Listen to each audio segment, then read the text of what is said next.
Good evening, everybody. What's going on? What's up, Satellite? What's up, Arcane? What's up, Manic? Hi, everybody. Happy Wednesday. I do hope you're doing well. I'm doing pretty good.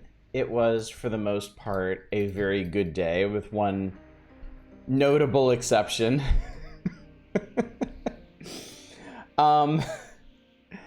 In a horrible case of life very nearly imitating art, remember when our character had to get a finger cut off in Delusion yesterday? Well, I made dinner tonight. And everything went off without a hitch. Everything was fine. Except, I almost cut off the end of my finger here. So, it was a bit scary for a bit. But I've got it band-aided back together. It should be fine. And unfortunately, I can't get a mystical lockpicking ghost finger out of the deal, so should be okay. I just didn't need to gain access to any castle, no, but I did need dinner. It was the price I paid to have a delicious dinner. What happened? I was slicing an onion. I got down to the end. I was trying to slice the little thin bits, and my hand slipped, and I cut pretty deep into the tip of my middle finger. So, applying pressure to it stopped the bleeding. I band-aided it up. It hasn't been bleeding at all, so I'm just gonna leave this on indefinitely. Hopefully when I take it off, it doesn't just start spurting again. But yeah, it is very painful. It hurts quite a bit, even now. Your problem is an onion karmic reward for putting onion in food. We put onions in everything. Like, I have a hard time thinking of meals we have that don't have onions in them, and we all love onions, so. You almost lost the most important gamer finger. So yeah, the background radiation of tonight's stream is going to be this constant throbbing pain in my finger. What'd you do to yourself? I almost cut off the tip of my middle finger making dinner tonight. I mean, that's over dramatizing it. I cut deep into it, but it's not like hanging off or anything. I could open it up though. You could see inside if you like. So yeah, it's a constant pain, and hopefully actually needing to use, it's my left hand, yes. No, that's not a dumb question. It can be hard to tell if the face cam is mirrored or whatever. Yeah, fortunately it's on my left hand. It does me, no, it's not nerve damage. Definitely not nerve damage. It is the hand that I do Wazda with, so hopefully running around in Delusion tonight, I'm not gonna open anything up and start gushing blood onto my keyboard. Thank you, Satellite. Starting to think I like udon more than soba. Really? I think I'm always gonna be a soba guy. I really like that buckwheat flavor they have. So we have kids in case you need an emergency transfusion. Good point. Good point. I'm pretty sure. I do the stream tonight, crawl in bed, sleep until the morning, get up. When I take my shower in the morning and I remove the bandage, I imagine it'll be closed up, and I'll just have a nasty gash that needs to heal over. Love the texture of udon. I wish I could have it more often. It does have a nice texture, yeah, nice and thick and chewy. Jenna's a Metal Slug tower defense. I did. I saw that. It was a little confusing to me, because I think at this point there's like 3 different kinds of Metal Slug tower defense-ish things, and at least one of them is like a free gacha game, but this one isn't. The one that's on Steam is not. I'm suggesting remap movement to arrow keys and use your right hand for movement. Well, then how do I look?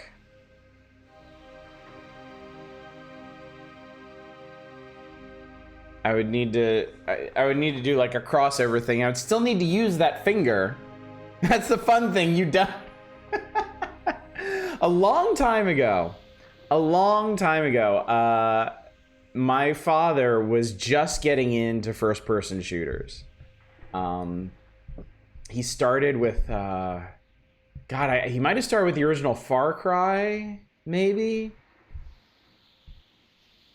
But he didn't really get WASD. It wasn't internalized for him. So he basically, all he knew to do was to hold down W to move forward and look around with the mouse. But if he needed to do any like aiming or adjustment or anything, he had to stop. So like Far Cry became like a rail shooter for him. He's come a long way since then, don't you worry. I was under the impression the Steam one was a port of a decommissioned gacha. Okay, it might be. I didn't play this one. I played a different one for a while. It was less tower defense and more like Battle Cats. And I think this is the other one that I didn't play, but I'm not sure. As much as I love the Metal Slug franchise, I don't particularly feel the need to go in on that one. Sounds fun until you notice it's one of those 2D ram sprites into each other ones. Left-handed remap was the numpad. It makes sense, yeah. Yeah, if you're left-handed, you would have a left-handed mouse, and then yeah, you'd either use number keys or numpad if you have a true keyboard that has the numeric pad. Paradox pulled the plug on Life by You? What was that? I don't recognize the name. Paradox is a fickle company, man.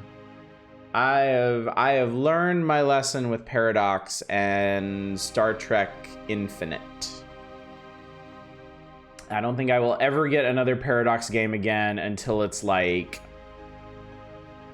3 or 4 years post-release, and they've already got like DLC roadmaps for the coming decade. Rival to The Sims. Ah, okay. It's a tough thing. Tough thing to build. They want to be Sims with the brakes cut off. Yeah, I think there's a reason we don't have more like sim-ish, sim homage games. I feel like that sort of thing where you're just simulating life. You're not running a farm, you're not like managing a fantasy town or anything like that. That's easier, honestly. Like the gameplay loop is pretty straightforward. You can add a bunch of collectibles, craftable shit, you're all set. Something like The Sims though, that is aiming to simulate life. You're trying to figure out how to gamify what we go through every day. And I feel like that actually takes some talent and some insight.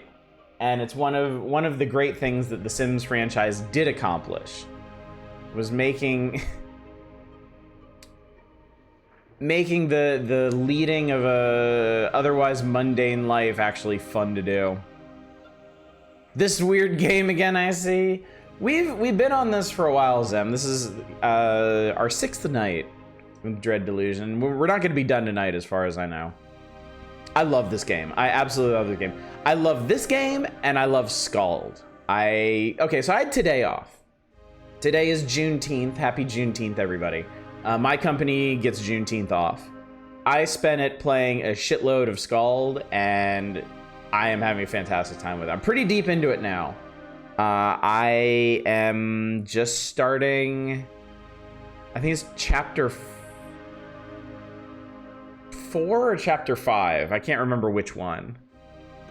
But it is great. It is really, really satisfying. Metal Slug franchise is great. It's a shame they never branched out another Metal Mollusks. Something there, right, Tap. It's a shame Metal Slug didn't just keep going. I mean, it was a very straightforward gameplay loop. All you needed was a crack team of extremely talented 2D artists and designers and animators to just come up with more crazy shit to shoot at. They got to what? Metal Slug 6? Were there 6 conventional games? And then, yeah, they started spinning off in all different directions, doing like multiple tower defense games, and now they've got a tactics game coming out. They put their characters in like everything else. I think just have it. If Metal Slug could have persisted as just the run and gun experience, it would have been nice. 6 is the last I remember I stopped playing, paying attention. I think 6 was where they stopped. I think you're more into Shock Troopers. I'm into Shock Troopers, actually. Yes, sir. I'm sure your concealed carry license is perfectly valid. You cannot have and do not need your gun inside our hotel. What if it's haunted, Manic, huh? Did you think of that?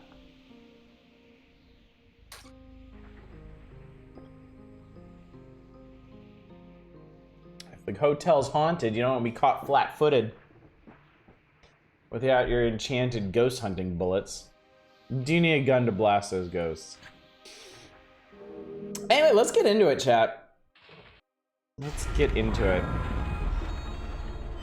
I don't think there's any schedule stuff I really need to remind y'all of. Today's gonna be the last day of Dread Delusion for the week. Tomorrow we're back to the power hours. I'm gonna be playing the last 6 requests from the current pages of the power index, and then we are turning the page. So there's gonna be a whole new host of games for y'all to request come tomorrow night. And we'll continue that on Saturday, and then Friday is this month's community night. It is Pride Month. And we're going to be playing Super Lesbian Animal RPG. And as much of an RPG kick as I've been on lately, it should be a real damn good time.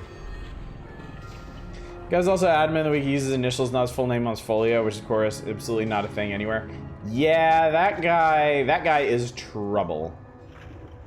That guy is not on the up and up.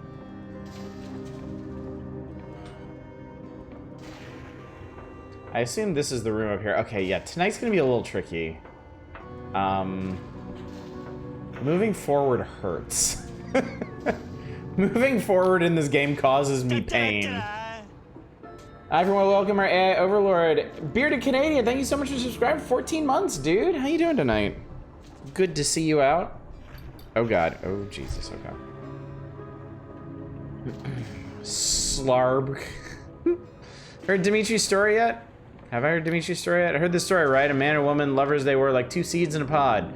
Couldn't pry apart with a crowbar. I lived in Ferropolis, though I can't say where they are now. One night, those 2 had an awful fight and went back to their own families for a while. Both of them prayed to the king to make them forget the other. And you know what? The king answered. What did the king do? Granted their prayers, didn't it? Next morning, they both woke up with no memory of ever meeting, and they went on like this for years, searching for someone new, never quite finding the right one. Now one day they met again in this very tea house, and even though they didn't recognize each other, they were drawn together irresistibly. How'd it end? They got married and had 18 kids or so, I heard. Their love was so strong that not even the king could keep them apart. They both got their memories back eventually and swore never to make the same mistake again. Can the king actually do that? It's only a story, mate. So yeah, we're in the Clockwork Kingdom. The people of the Clockwork Kingdom built their own monarch, which seems to be turning into an emergent god at this point. It has a remarkable amount of power and insight, but it's also insane. It is also barely capable of communicating with people at this point. Would controller be viable? That's actually a good question. That's actually a decent question.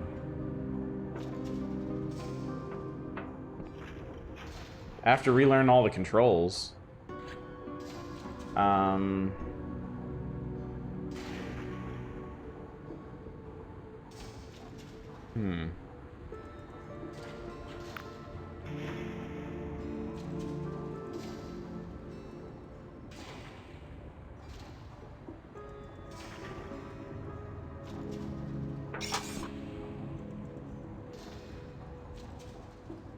Okay, that's use item. That's switch magic. That's switch weapon. Or item.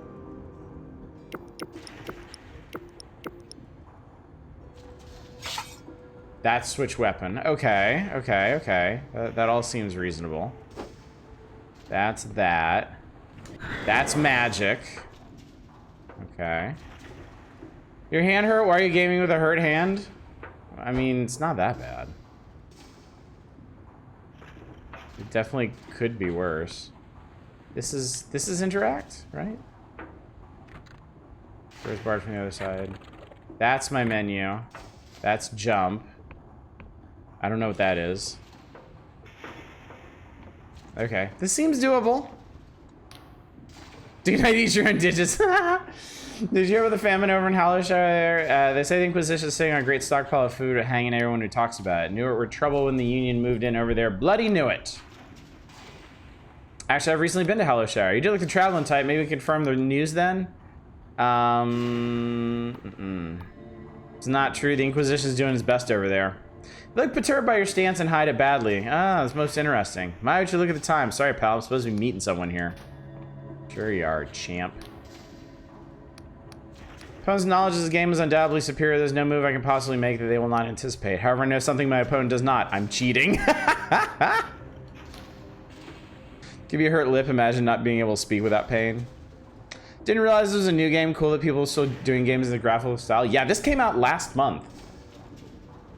The machinist's face betrays no emotion as they study the board intensely. And it's great to have an open world RPG with this aesthetic and modern design sensibilities. Like, it ticks all the boxes for me. The opponent knows I've pondered every strategy ever played by man or god.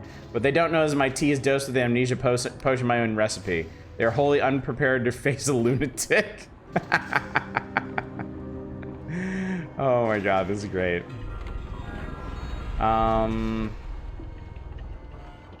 Now, one problem that I'm running into is that my person is dead tired and about to collapse. Other patrons have given this woman a wide berth as if she carries a contagious disease. What are you staring at? Waiting to see if I grow an extra head? I'd pay to see that. Scowls and doubles over and coughs heavily. Keep your money, Ponce. The kingdom pays me well, not well enough to see what I've seen, though. What have you seen? My name's Doyle. I'm a royal cleanup worker, you know, fighting the corruption. A hero of the kingdom, they call me. More medals than you've had hot dinners. And what's my reward? Children hide or stare at me wherever I go. Shopkeepers wipe down every surface I touch. When I'm done here, the landlady will bury my mugs so I don't contaminate any other patrons. So what? Your friends dare you to talk to me? Come to stammer some shite about how grateful you are for my service? Or are you just tired of being human? I'm not afraid. I was just curious. Not afraid of the corruption, huh? Take my advice. You should be. 2 more weeks to leave, then I'm back to the corrupted land. Damn the king, but it's never enough. Is that all? No offense, but I might be dead soon. I don't want to spend my last hours with you. Fine, I'll leave you alone. Your patrons huddle around the table, nursing hot mugs and discussing a news sheet with hushed voices. Of course, there's nothing about the summoning outage. The machinists would never admit that the saboteur bloodied their noses like that. King's favorite pal, just a few old farts enjoying our weekly ration. Every day I thank my stars I live here and nowhere else. Ah, yeah. It's great to be in the Empire. King's favorite pet, welcome to the squeaky wheel tea house. What can old Baba Zini do for you? Can I see some questions?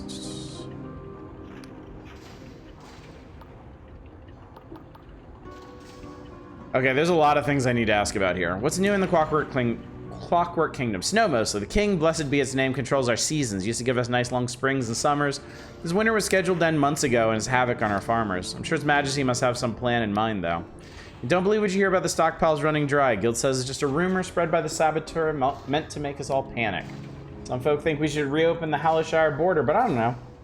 The Apostatic Union's got it in for us. If you ask me, it's no coincidence they started making trouble right after we arrived. So this island wasn't always part of the Aniric Isles. Oh no, pet. We sailed here 10 or 15 years ago now, seeking trade with Hallowshire. That was grand until the Union started moving more troops into Hallowshire too. Xenia checks no one is eavesdropping and casually leans closer. When I was last, we called this island Cardova. Muddy wee Wiccan fiefdom it was, bound an old mother god whose name is not important. Wasn't all bad, mind. I remember Ma taking me to a Wiccan wise woman when I got pregnant and didn't want it. That fickle old god asked a heavy price to see us through each winter. Good riddance, says I. So lots of people used to come here. Why? They flocked from all over to help us build the king. Slev, Lundell, Bion, Vena, even Puria, or further. Lots of them fought for the Union in the God War, but didn't like where it was heading. Now old school Cardovans like myself are almost a minority. Not that I'm complaining, mind. We got the brightest brains in all the Sky Realms hobnobbing in here. That la-di-da Erudite Academy's got nothing on this. Well, they got nothing now after I ratted them out. What can I do in Ferropolis? City's nearly as tall as it is wide. The higher you go, the richer it gets. Some say it's dangerous below in the conduits, but that's shite. Good bargains down there if you ken where to look. Big metal kiosks, you see folks queuing for royal summoning stations. That's how we townsfolk get our daily bread. Straight from the king, may its gears turn evermore. This place called the Squeaky Wheel, anyway. Machinist Guild has a saying, the squeaky wheel gets the grease. To me, it means good things go to whoever asks loudest, not always to who needs them most. Me late wife saw it differently. She said it was a motto. If you want good things, you gotta make noise. We never did settle that argument. It's just me, or a lot of people here having memory problems. Xenia's expression of genial indifference suddenly seems fixed in place. She busies herself cleaning a glass with expert nonchalance. Are they now? Can't say I've noticed. Maybe that's my own memory going funny, huh? Charm? Now I need 50 for that. Now see here, pal. Baba Xenia won't have anyone selling the name of her late wife's tea house with nonsense and scuttlebutt, let alone some outsider talking shite about shite they don't know shite about. Kind of claptrap helps one person, the saboteur. Think we understand each other now, don't we, pet? Understand perfectly. Some of the bottled visions. King's premier export, so I'm told. A real dream or fantasy tapped and corked for the buyer's pleasure, but if that's your tipple, you best find a licensed vision trader. You sense disapproval in her voice. Not that I'm judging mine. It's perfectly legal here, and I ken why it's so popular, just not old Baba Xenia's personal cup of tea. Besides, can't be arsed with the extra permits. You know anything about Darkstar Mercenary? Oh, it's been all over the dispatch. Raj Lady Captain Velma? Was it? Viola? Making all kinds of trouble for the Union. Good for her, I say. Mind if you're looking for Darkstar sorts around here, I'll have to disappoint you. There was that adventurer fellow who went over to their side 10 or 15 years ago now. Frost. That was it. Caxton Frost. That's who we're looking for. He used to be a hero of the kingdom. In the end, his own crewmates chibbed him dead in some kind of mutiny. Made the front page of that week's dispatch. A lot of folk thought he got what he deserved. Do you think he deserved it? I think it's a shame. Shame such a talented fella felt he'd be better off with a bunch of Skyfaring reprobates than here in the kingdom. Still, play stupid games and you get stupid prizes. I would like a room. Skyward Suite's yours for 5 coins if you don't mind sleeping there. Why wouldn't I want to sleep there? We don't call the Skyward Suite for nothing. Only the blessed magic of the Clockwork King keeps it off the ground. Some outsiders don't trust it. I'll take it. Your room? Okay, so that's why things levitate here. The Clockwork King has got to be a god.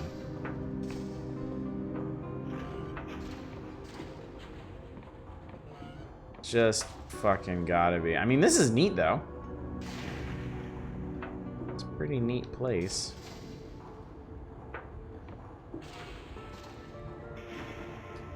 Let's see. I'll rest until morning.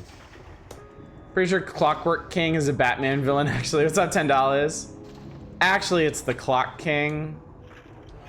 The guy who went insane because the mayor suggested he should take it easy, and it ended up making him late for an important court case.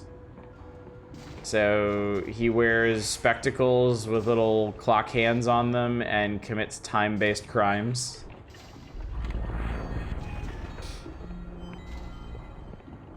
Good old Batman. Oh, I no cut in line. I was here first. Can I actually use it? I can't even use these things. Doesn't matter. Does not matter to me. Okay, so what are we doing? What's going on here? What's the button that opens my menu? Oh wow, I can actually block now, chat. Amazing. Well, that gives me the map, and that's good. We are, whoa, that scrolls really fast. Okay. All right,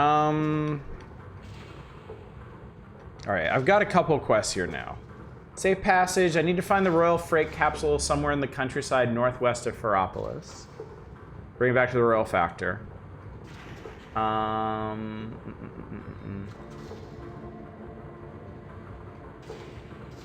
Missing persons mission. Dude's name was Temple Fugate. His parents planned for him to get in clock-themed crime. What a great show it was. Hey, free kill! If we got a, If we got a mod in chat right now. There we go. Thank you, 2-Hit. Now you use that ring that gives you a blocking bonus as a mechanic. Madness of the King. Oh, shit. Somebody wanted me to meet them at night in the park in Upper Ferropolis under the gazebo. Shit. I should have done that. Bottle Vision Trader in the Clockwork Kingdom asks you to go and check on Naja, one of his regular customers. And Naja lives at the top of a tall tenement building in the upper levels of Ferropolis. Okay. I don't remember how much of this place we've actually inspected so far. Let me see. Actually, let me see if I can use that room again. I'll just sleep the entire day away.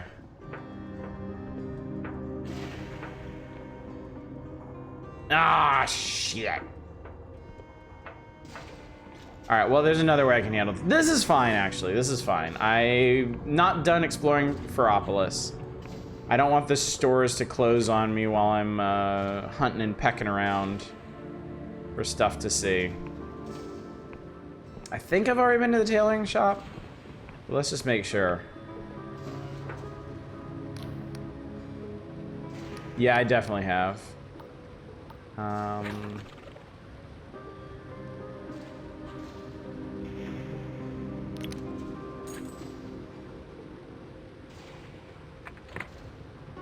I did buy scruffy attire, right?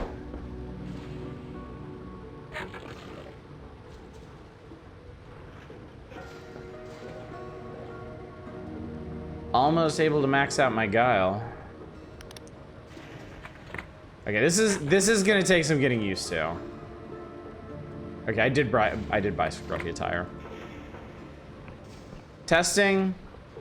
Your test has succeeded. You have passed the test.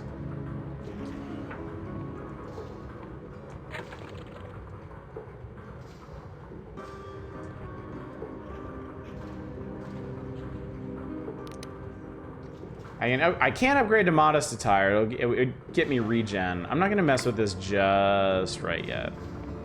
Maybe later. Why do things float again? It's apparently the magic of the Clockwork King. The Clockwork King himself is making stuff levitate here, so I am fairly confident that dude is a god. And all the more reason for these people to cut off contact with the Apostatic Union, because they would not be okay with that. Is there a reason why, or just because? I think it's a just because. I think it's just how they decide to do things around here. They like things floating, so they float.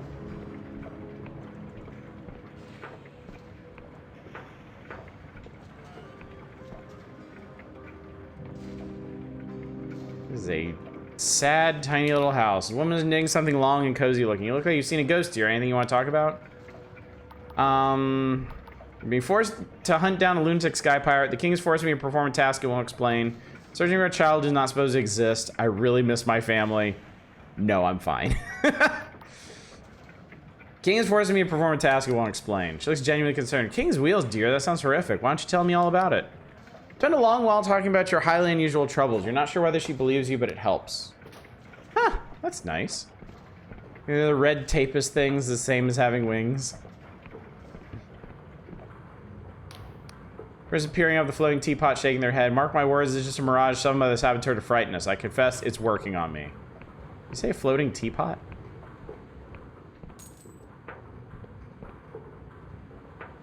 Is there something going on here I should be aware of?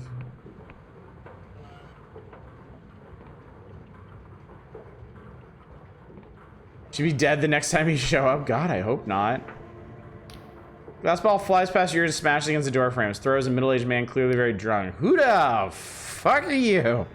Get home. Wait, I know you. That border guard I met at the gate bridge. I don't know your shit. Okay, I don't know what he's saying. To Oleg Igorovich. Who's asking? Father, it's me. It's been so long. Sorry, missing person notice. I'm here to help. Notice. Yeah, it's notice. And you know what? Forgot. Yeah, who even cares? What's the point? Everyone's mission nowadays. Yes. Right. If anything useful out of him, you need to sober him up. How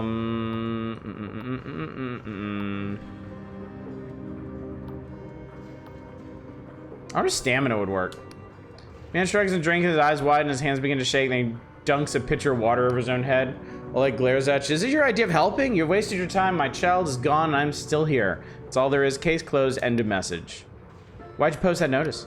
I have no child. Once, yes. Galit Mishkin and Indira Mishkin. Died young. Buried them myself. Ancient history. You can see I live alone here.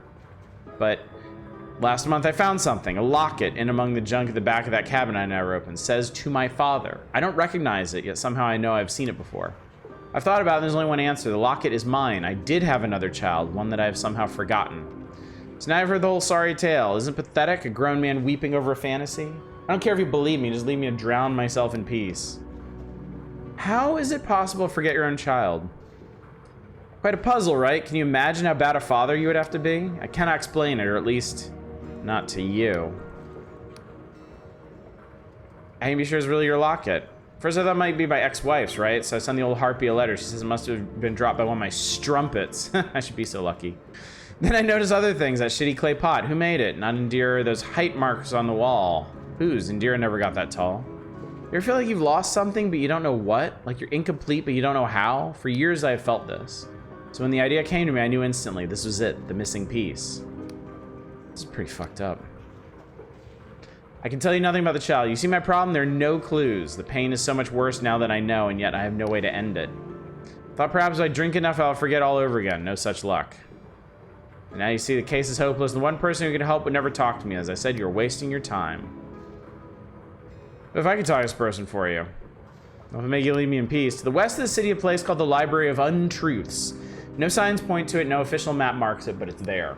Take my locket and show the librarian. Perhaps, maybe she will help. Listen, I am not sentimental. I know my child may be dead or worse. All I want to know is their name and their fate. At least then I know who to mourn for. See what I can do. Next time I won't miss. So, the Clockwork Kingdom is fucked. Like, everything is lorded over by their insane Clockwork King. The land is corrupted with an absolutely fatal spreading corruption. Winter never ends here, and people are losing their memories. So am I meant to fill out this part or not? Do you count as dependent? What the hell is a domicile? Why do we have to claim a reimbursement? Why don't they just give us what we're entitled to? And I think I learned to read for this. It me every time I have to do my taxes. No bathrooms, they just poop over the edge. Maybe they do. Maybe that's why. Maybe that's why the big pit under this place is so shitty. See what I did there? Yeah, Clockwork Kingdom sucks. Clockwork Kingdom's an awful place. And Clockwork Russia with I forget. All right, we got a bunch of stuff to do now, but I don't think I'm done. Okay, that's my stealth button. There's my okay, there's my run button. All right, cool. I can run again.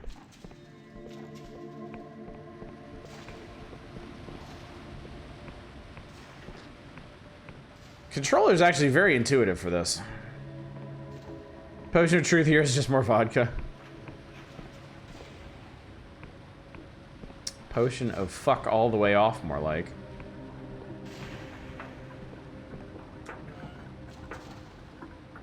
I've talked to this guy. Okay, so I have been up here, at least briefly. Yes. Okay, that's the Clockwork King's tower. The tower itself may be the Clockwork King. Sovereign's not pleased with his friend. The signs are everywhere if you know where to look. Only by redoubling our efforts and rooting out the disloyal among us, may we win back his majesty's trust. Long live the king. I should be going.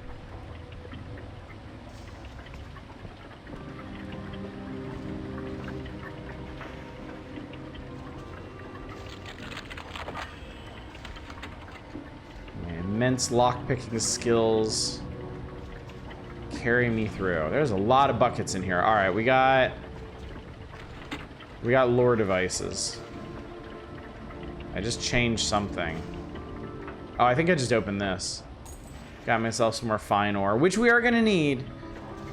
God knows I have a shitload of things to upgrade, and I haven't even gotten my own airship yet. That, I assume I get an airship from the Clockwork Kingdom. Like, if anybody is gonna be able to build me an airship, it's gonna be them. Having trouble with the king, talk to Reza. They really helped me out when the guild kept insisting I should be able to grow 2 acres of potatoes in my bathtub. Gin and tonic, by the way. I got more tonic water. What would you be doing if your lockpick was worse? Just not enter any doors here? I definitely have a lot fewer options, and like some of the doors in the Clockwork Kingdom don't have options. Like they must be forced open with might, or they must be charmed open. So I think once you get here, you're kind of locked in with your build. Like you're just not going to be able to get everywhere. One of your properties of an attached mine, maybe? Thornwood Keep actually does, yeah. Airships are a pipe dream in this economy. How does Reza help you? They showed me how to file a petition to pause any goods target laid on my property. Turns out you have to file it under safety, not targets. All the target petitions go into one big pile that never gets read. Where can I find them? They're down the conduit somewhere. Look for market trader and brightly colored clothing. Just mind yourself, it's a weird place. King's favor to you.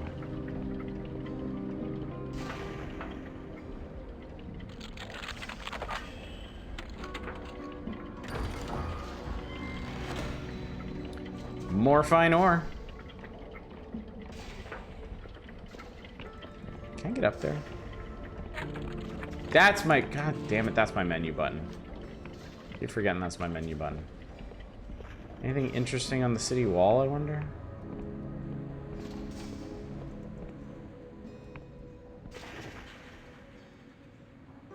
Oh, that was a one-way trip. Or not. Turns out you could Skyrim horse up these. Oh no, I had that too. Come on, you fucker. Come on, you piece of shit. Oh, shit. Alright, well, we're seeing what's along here regardless.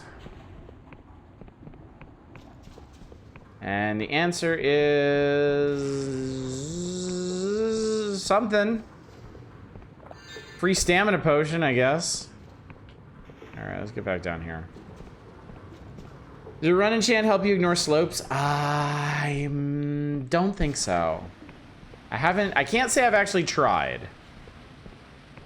But I do not believe it to. Okay, there's a bunch of horse shit up here to check out. I've been up there. I've not been up here. I will say, as a person who gets easily motion sick, I'm really quite tired of these spiral staircases. Ain't seen you around here before, not a resident, I'll warrant. Actually, I just moved in. Alright, welcome to the Icebox then. My condolences. Name's Kar. I solve problems around here and I look after folk. Guess that includes you. Let's see, boilers are busted right now. May have been number 4's got extra blankets if you need them. You get a hold of anything to burn, you share it around, we'll do the same for you. Folks here look after each other. Last thing, we don't want any problems in this building. Things are hard enough without the king's wrath coming down on us. You get involved with anything funny, you keep it to yourself. They're good people, you understand? They don't deserve no trouble. Don't make none and we'll get along just fine. Who put you in charge? Just an ordinary resident like anyone else. Little thing called being a good neighbor. You might try it sometime. Is there a Nadja in this building? Yasmin's kid, right? Number 21, top of the building. Keep climbing stairs until they run out. Don't be causing any grief now that families had more than their fair share as is. Alright. So apparently I found an apartment building. Residents' accent's rather well heeled compared to their neighbors. Perhaps you've already met the redoubtable citizen Kara. They get a little fierce sometimes. Don't take it personally. They're just trying to do the right thing. All of a shame about poor Nadja. My heart breaks for her mother. If she gets through it, we're all rooting for her. What's wrong? Nadja's very sick. Can't even get out of bed. If you drop by to wish her well, I'm sure her mother would appreciate it. What exactly is our quest regarding Nadja?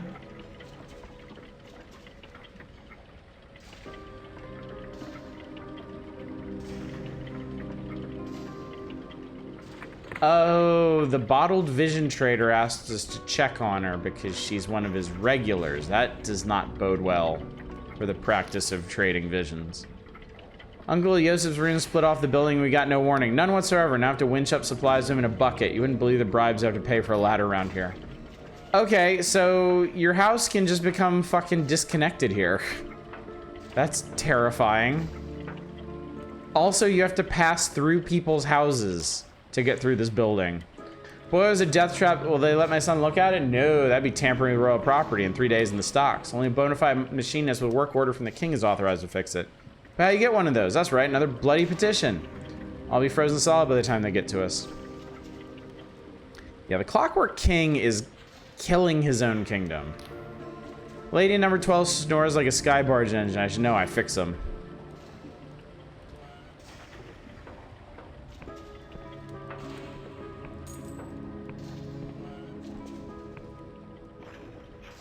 That Naja? Young woman lies tucked up in bed with that childlike and unself-conscious peace that blesses all sound sleepers. Her face is creased in an expression of unease, as if grappling with some private impasse. Someone's brushed her hair back neatly over her head so it doesn't get in her eyes.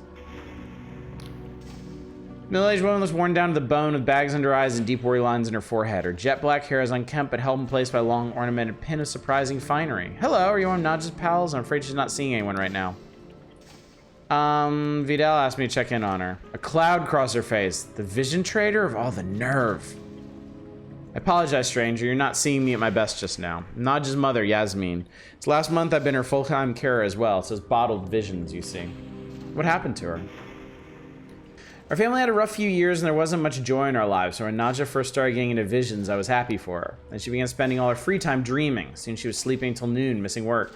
Now she barely wakes up at all, and she's never lucid when she does. She can't work, can't even feed herself. But she does need food and fuel to keep warm. With all these summoning glitches, I have to pay cash on the black market, and we're down to the last dregs of our savings. I just don't know how long we can survive like this. There's some kind of treatment? I don't know, I'm not an alchemist or any kind of vision expert. We petitioned the king for a doctor to visit. With the way things are, it'll be months before we hear back. Would Vidal know where to find a doctor?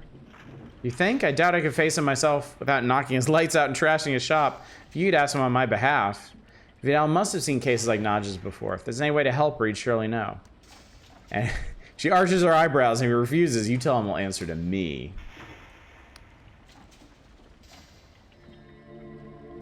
Alright. And then I guess that's Uncle Yosip's house that they have to winch supplies up to. Man, this kingdom is in not great shape.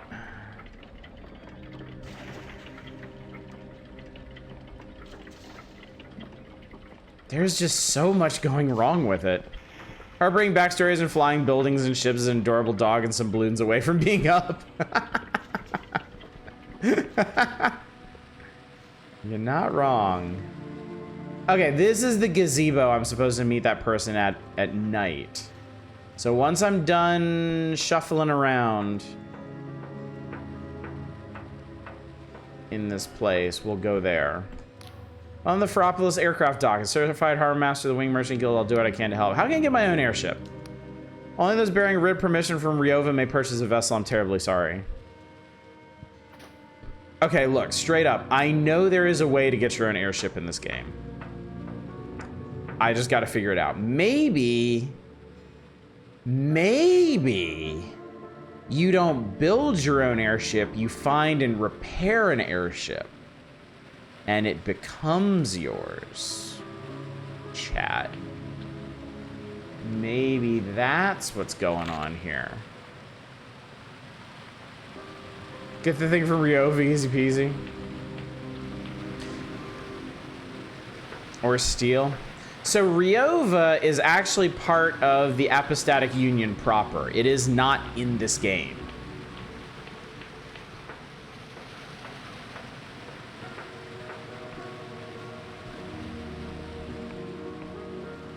This door needs a key. This door needs a plot key, as it turns out. Program it in, easy peasy. My God, why didn't I think of that? Weapon, weapon, fuck are you? What are you shouting, weapon? Weapon's my pet, so called because it's pure spanner-like. Weapon, come here, you wee dauber.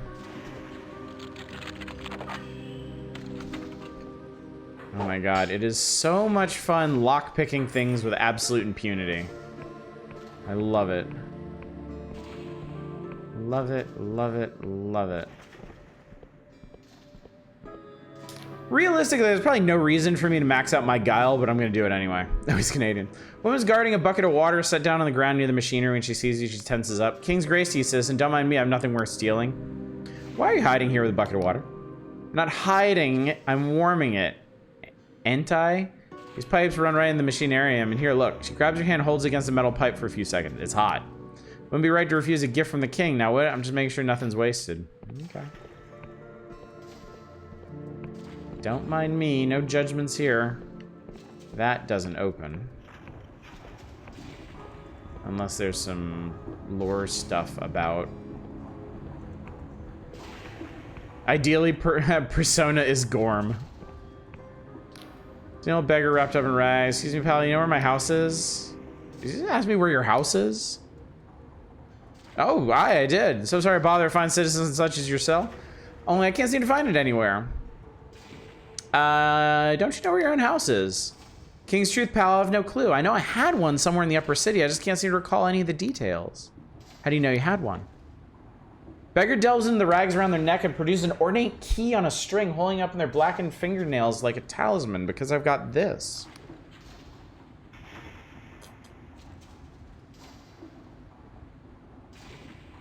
Can you just try it on some doors? Oh, I tried plenty. Turns out nobody likes you doing that without asking first. If you do ask first, then nobody lets you. They all just thought I was mad. Now the militia knows my face, so it's tough for me to leave the conduits. At least it's warmer down here where the steam pipes are. Gotta be around here somewhere. It must be off. Interesting. At least we have magic, if not actual might or ampersand.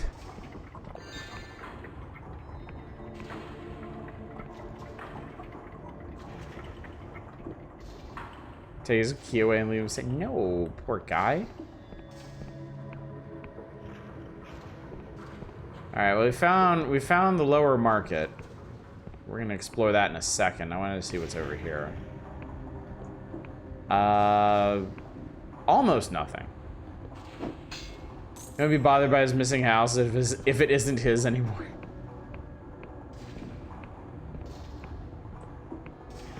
So where does this alight? Oh my god, okay. I didn't realize this was here. Without some conspicuous architecture, it can kind of be hard to find like passages down with an art style like this. So now, my dear, let me find my looking glass. Why is your face so small? Fish among the charms dangling her neck produces a large glass lens, which has the disconcerting effect of magnifying her eye to enormous size. Much better, yes. See, my dear, I must read your lips, for my ears cannot hear your words. Her one giant pupil dances back and forth like a fish in a bowl as she examines you. You seek alchemical aid, do you not? Eye of worm and hair of slug and all that? I am Madame Lasso, and in the roiling mist of your future, I sense a most fruitful relationship for both of us. My dear, alas, my dear, if only I could bottle a happier fate for you. Still, perhaps there's something I can do? Stuff legal? Amperkin hates ampersand, it's coarse and gets amper. God, that's terrible. Must an art older than any kingdom answer to the transient diktats of mortals? Ah, who could say? But let's not talk of clauses and codicils which do so befuddle my old mind. Think instead of your future in your heart. I sense a burning thirst for what I can supply and a great fear of chains and fetters. I also sense a complicated relationship with our dearest king. Most fell are the omens for you should you try and play the goody two-shoes. Now, my dear, what more would you ask of me? Let's see what you've been brewing. Elixirs, potions. All very cheap. All really, really cheap. I'm gonna buy her stamina potions and I'm gonna buy her truth potion. That way, the herbs that I'm finding, I can save for construction. Because it turns out you need a lot of herbs to upgrade your shit.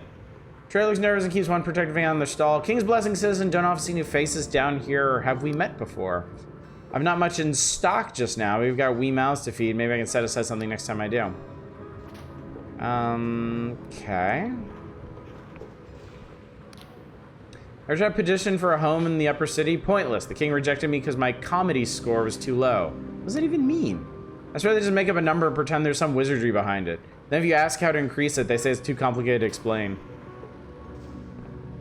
Chad, is it just me, or is the Clockwork Kingdom something of a commentary on the modern state of affairs? Conduits are beautiful in the rain, you know, all that water running down from the upper city, rivers and curtains of it, down the pipes and gutters and cascading off all the odd bits of machinery. Maybe we'll get to see it too if spring ever returns. It's utopia, I want to live here forever. Alright. Well, I think I've seen what I need to see down here. So I think we need to go back up.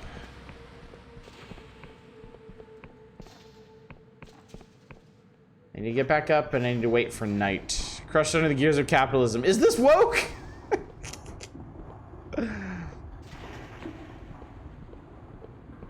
The evils of socialism strike again, chat.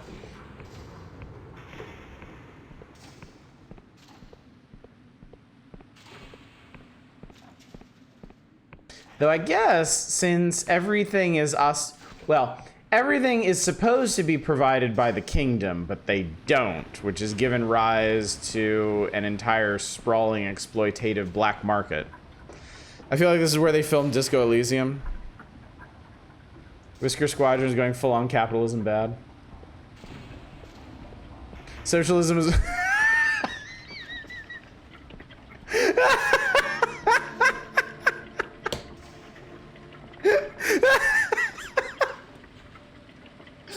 Oh my god, socialism is when a sky god steals your gravity. I really couldn't have put it better myself. Alright, we need to... Oh god, okay, the D-pad shit is gonna be a little complicated. Alright, we need to wait. We gotta hurry up and wait for evening.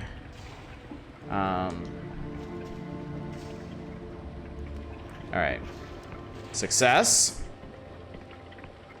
Person. Collectivize the borscht. The woman smiles at you with a spark in her sea green eyes that seems truly without malice. Her mechanical arm gives a fluid salutation while a brooch marks her as a member of the Machinist Guild. Hello, stranger. Come to escape the world for a bit? Might I ask your name? I'm simply a citizen of Ferropolis, laying my boiler cool. Look at this place. I still trusted to run a little wild, you see. Are you a friend by any chance? So you got my note. Thank you for coming. Sorry for the cloak and dagger dance. The machinarium is tense right now. Being seen with me would put you in danger. My name is Afra. I'm the chief interpreter of the Machinist Guild, and I'm very excited to meet you. Charmed, I'm sure. Tell me, friend, which part of yourself do you like the least? If you changed something today, what would it be?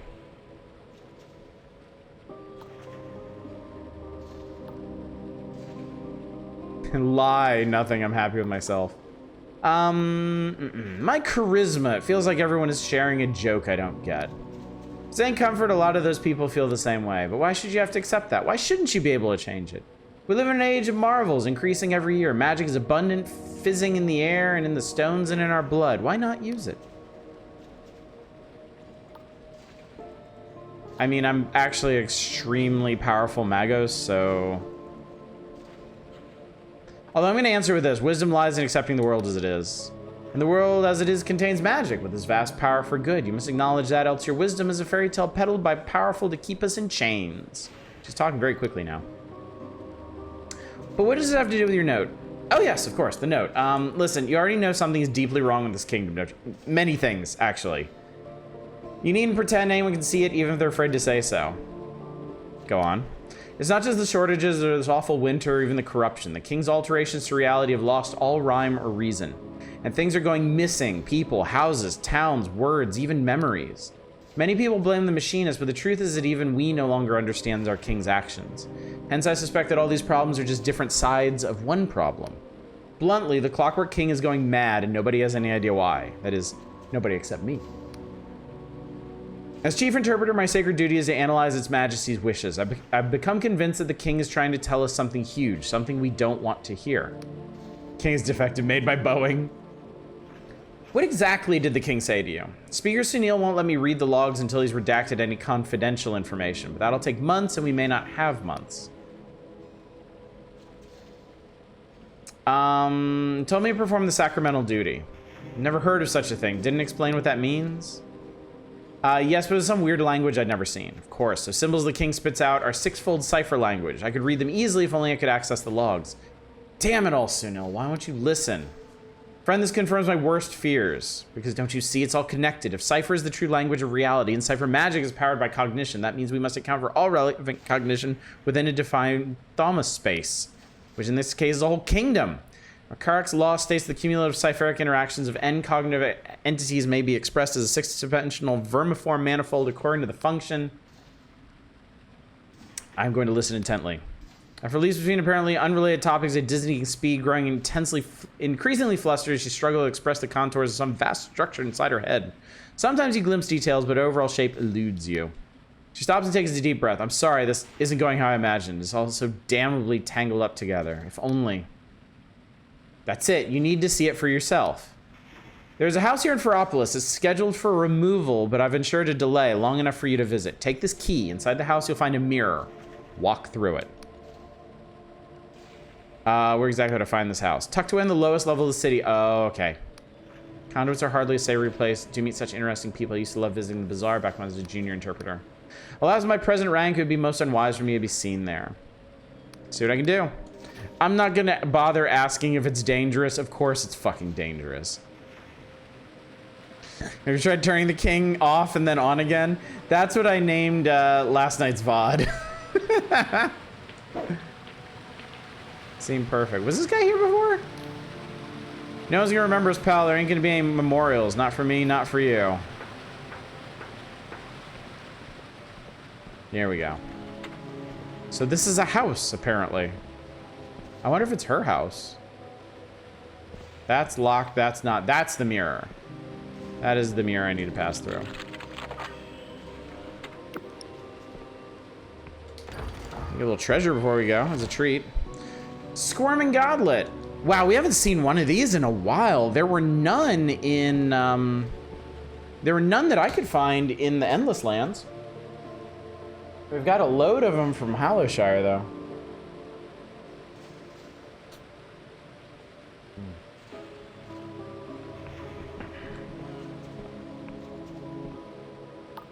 All right, here we go. So on the other side of the mirror, for a moment, you think you're still in Ferropolis until you look up and see the sky is gone. Instead, the Aneric Isle's familiar red neon star, there's only blackness, save for a swirling gyre of dim blue light staring down at you like a malevolent eye. Tenement drifts overhead unmoored from the earth, tumbling slowly end over end. All around you, the city twists up impossibly into the air. Houses piled upon houses, pipes and drains and gutters spreading like tree branches as far as the eye can see. Let's look around. It's a shame they didn't actually model this place. That would have been cool. It's freezing here, frost crunches under your feet, and every surface is hung with icicles. You see statues in naturalistic poses cluttering the street, but no people. From somewhere nearby, there's a sound of discordant music. Examine a statue. Your stomach twists, you realize the statue is once a living person. Their mouth is open and their fist is raised in the air as if they were frozen solid in the midst of a screaming argument. As you explore, you find another frozen person lying tucked up in bed in the middle of the street wearing a nightcap with a pom-pom on the end. And a family sitting around a dinner table, forks and cups suspended halfway to their mouths. You shiver. Why the hell did Afra bring you here? Look for the source of the music.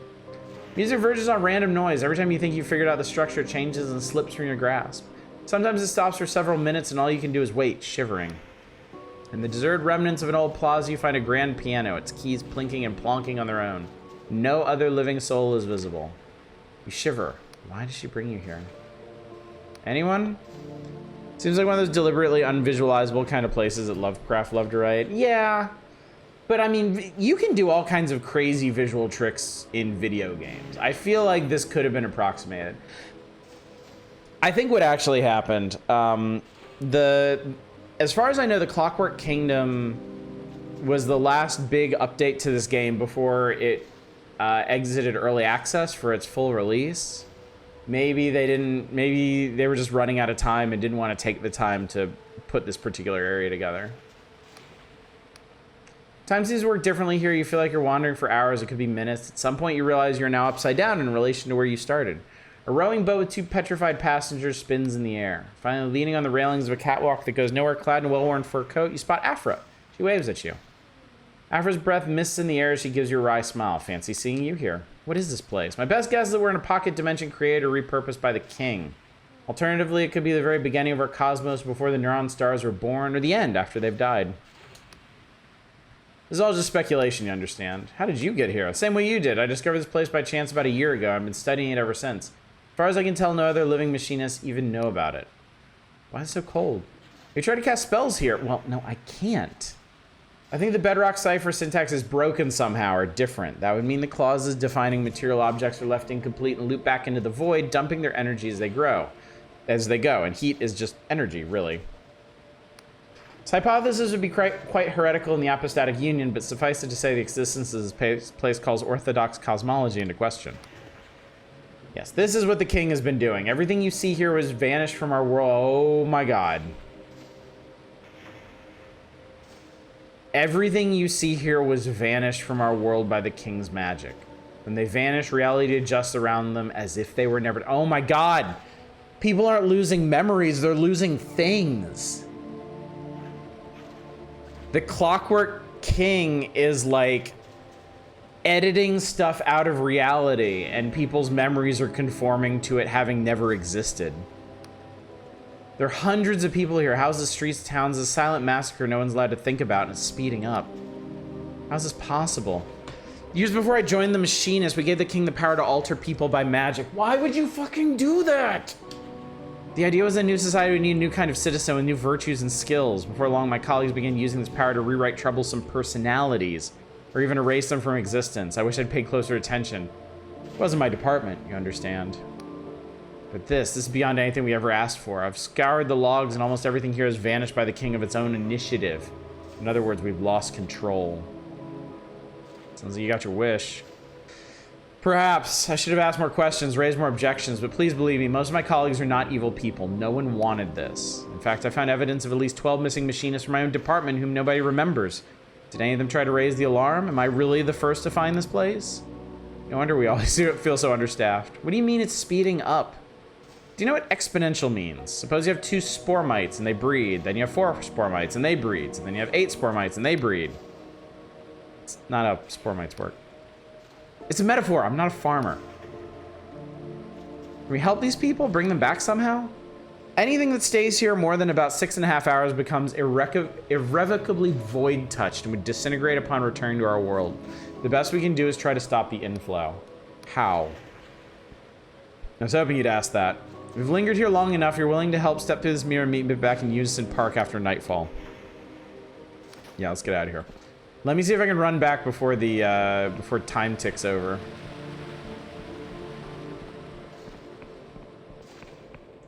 I don't know how long night lasts. I actually don't know how long any of the phases of this the day last. I don't know if they're uniform or what.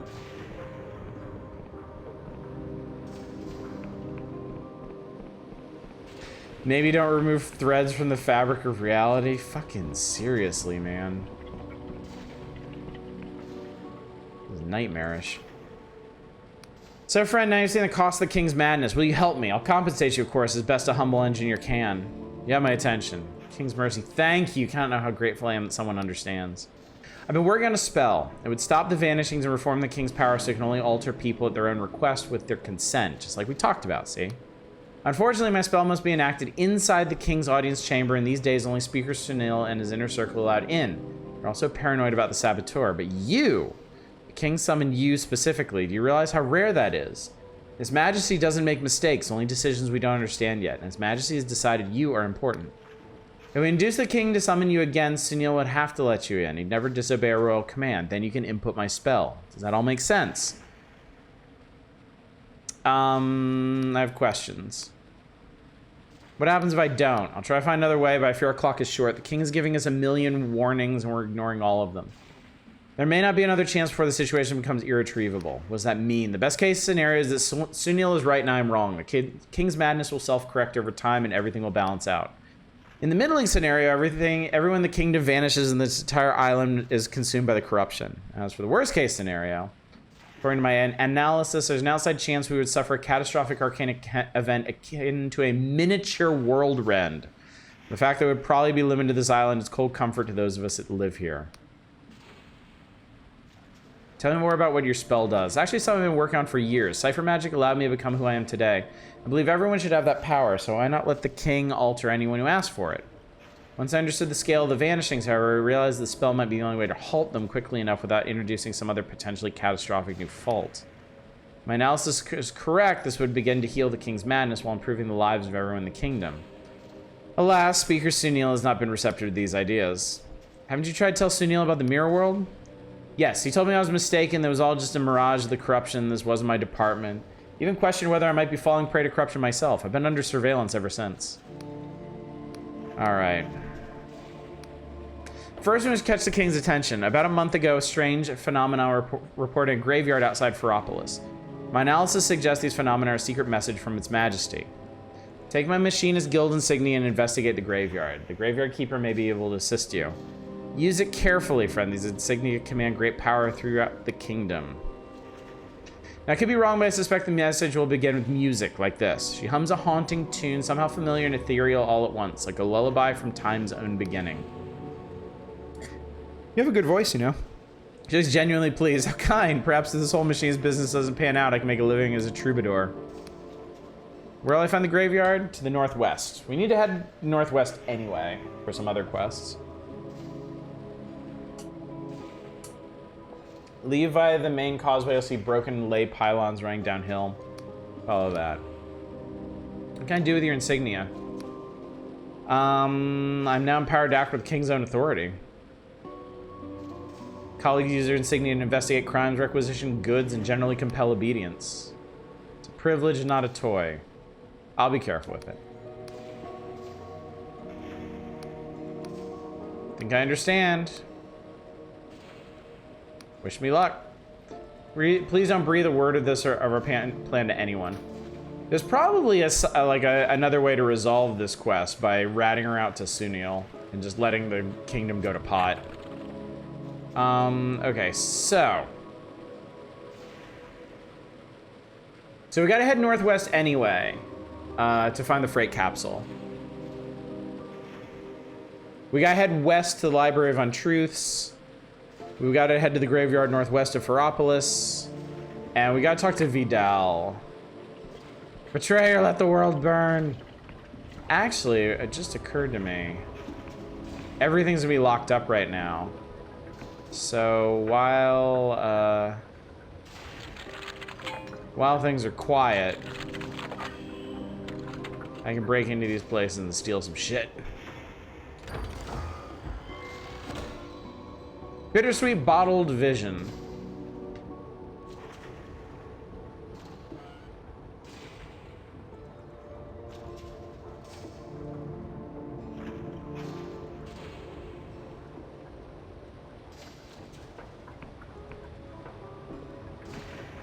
All right, what other stores are there? I would love for a game to have a world-ending scenario and literally hard cut to the end of the universe a few hours later if you're not in the area. That'd be pretty funny, wouldn't it? You slurp the vision of the dong. God, what a question. God damn, what a question. Glorious treasure.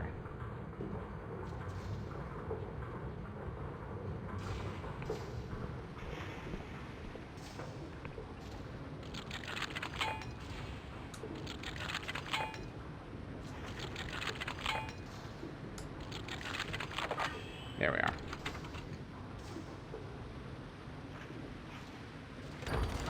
Sunil's just devoted enough of an act that he can't even entertain the possibility the king might malfunction, or is this actually something Sunil set in motion or at least wants to continue?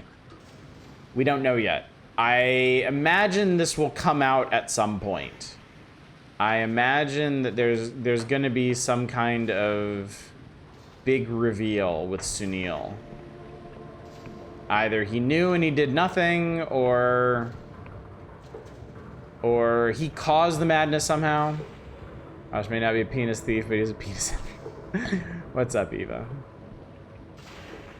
Let's see. I think I'm gonna go ahead and advance time and talk to the vision guy.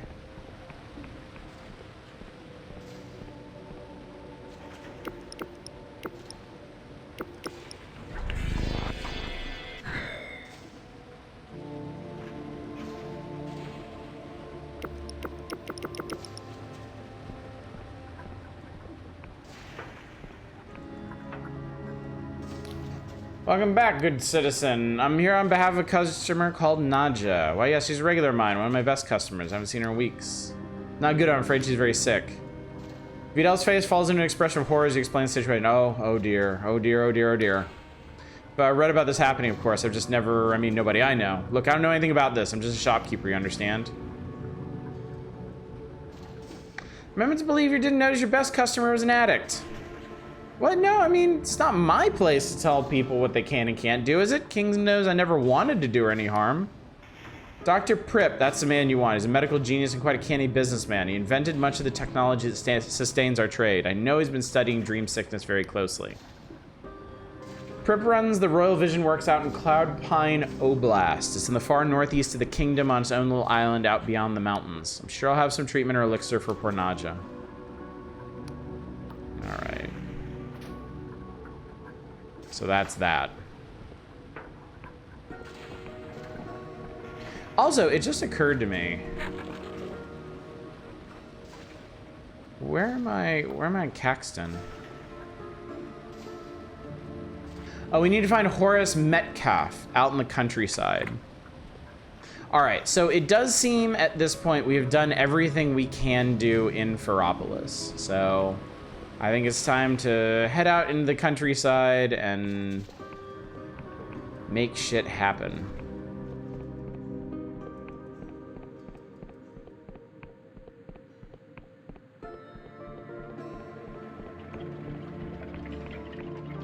Dr. Drip sounds like a white guy trying to rap.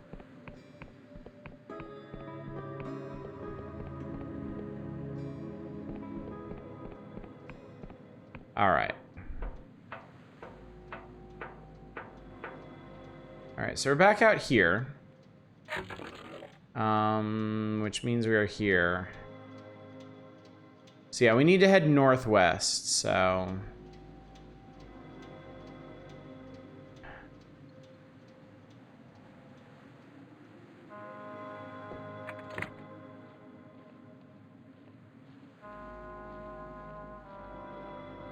I was told to follow the broken down pylons somewhere. I think those might have been over here, actually. Oblast, they sure are pushing the fantasy Russia thing. Okay, well, this is the edge of nothing, really. What was... I don't remember what this was. There's a checkpoint out here for some bizarre reason. Oh, this is the house you can own. Okay.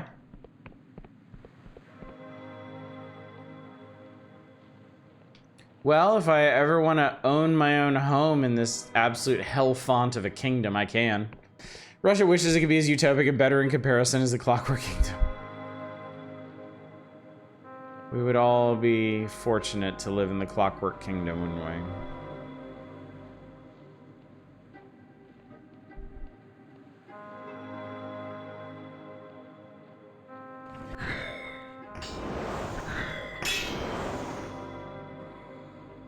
Alright, well I can still operate. At least I save on shoe sole damage.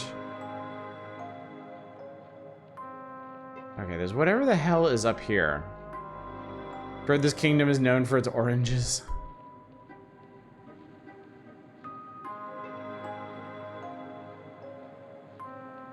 This looks like an interesting landmark. Oh fuck, what's the button for that? Right, it's that. I knew it was that. I knew that, chat. Alright, I have found the... I don't know what I've found. The edge of this island, apparently.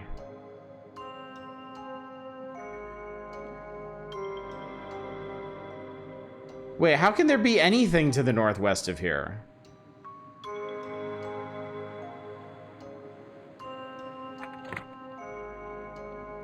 Maybe this is the graveyard? I don't know, this is all very strange.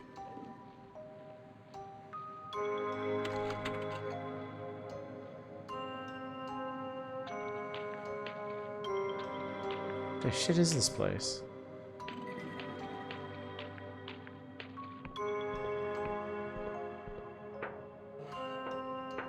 Hello, person. Welcome back. Oh, this is the graveyard. How about that? What brings you all the way out here? Doesn't look like any graveyard I've seen. Funny sort of gravestones, ain't they? This is where they keep the things the Clockwork King makes what no one else can find a use for. Teapots, chess sets, bathtubs, grand pianos, it all ends up here. Some things nobody even knows what they are.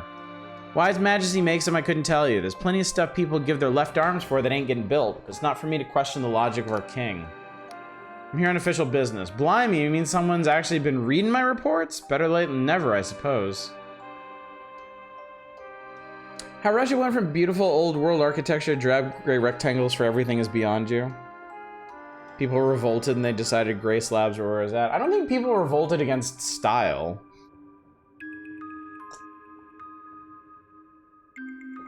It's these yellow boxes. See, we've had them for years. Even the King's Speaker himself couldn't make head nor tail of them. Told me to look after them until they're needed. That'll be the day.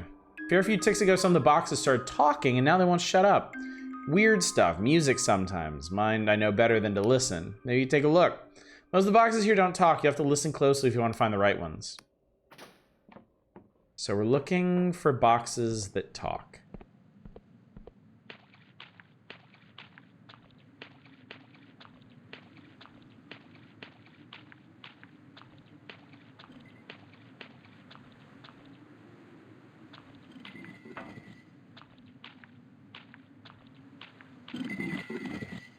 They're phone booths.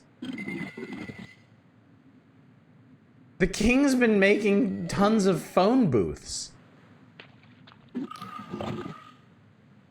Inside the yellow box of the mechanical console is something like an ear trumpet hanging on a curly wire. Tinny noises issue from its mouth.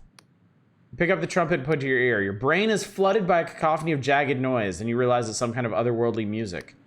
The music throbs in an alien time signature, defying your attempts to track its rhythm. Ghostly and human voices lap over each other like waves. It feels like a memory from before the universe was made. This doesn't seem like the king's message. You'll have to try one of the other boxes.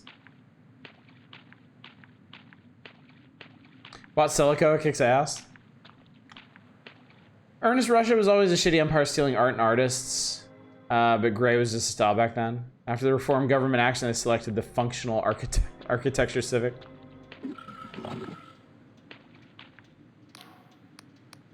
Hear two people in soft conversation, their voices echoing as if from the other end of a long stone passage. There now, it'll be alright. How is it gonna be alright? Lydia's just gone and nobody remembers. I feel like my brain is melting and running out of my ears. I know. All I mean is we got each other and I ain't going nowhere. I was washing up today. Did you ever notice how many dishes we have? Enough for 5 people, not 2. Helps to have extra, don't it? You know we can't afford more of anything than we need. We had an extra bed, too, before we sold it, and that cot. I'm gonna keep listening, though. Suppose it's nice to have guests around before all this, I mean. And do you remember even ever having guests? How many people used to live in this house, Queasy? I don't know. No, me neither. There's a long silence and a series of odd little wet sounds. Wait, what are you doing? Sorry, should I stop? Oh.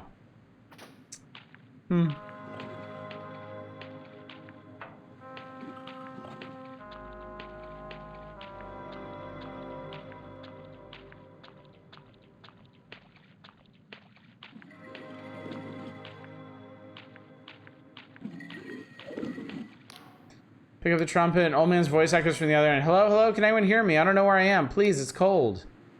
Yes, I can hear you. Old man doesn't seem to be able to hear you. I can't see anything. I can't feel my body. Is anyone there? Hello? Please, if anyone's there, say something. Ooh, that might be one of the people trapped in the void. This was before the faction of penis thieves attacked. Look at all the bicycles.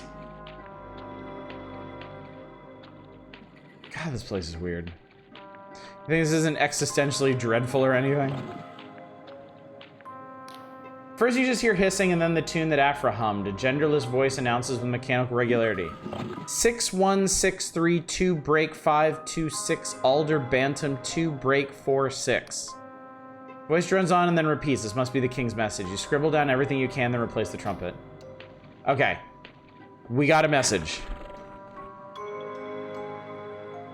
Been trying to reach you about your sword's extended warranty. Alright. So we gotta take that back to Afra. Drink more Ovaltine. What does this one say? It's a whirlwind of noise, chattering voices, snatches of song, weird mechanical screeches. At one point you hear your own name. You hurriedly replace the trumpet. Alright, well that was weird as shit. Much like the rest of this game.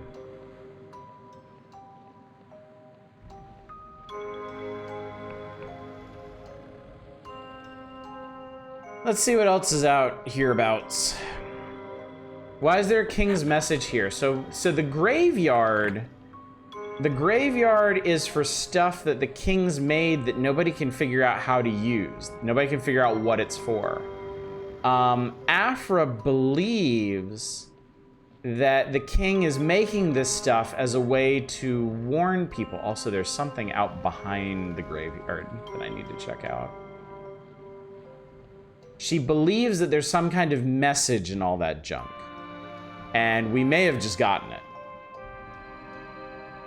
It may have been that code we just received.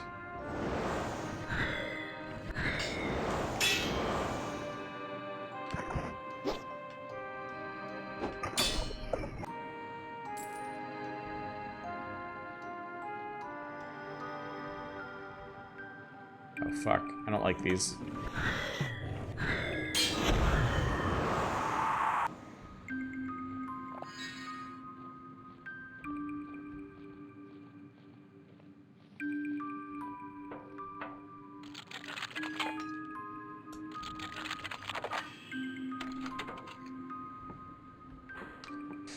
All right, so that was a might or guile door. And then this one appears to be charm. So it's possible there's lore objects around here that could open it as well. Apparently I'm charming enough to get this open.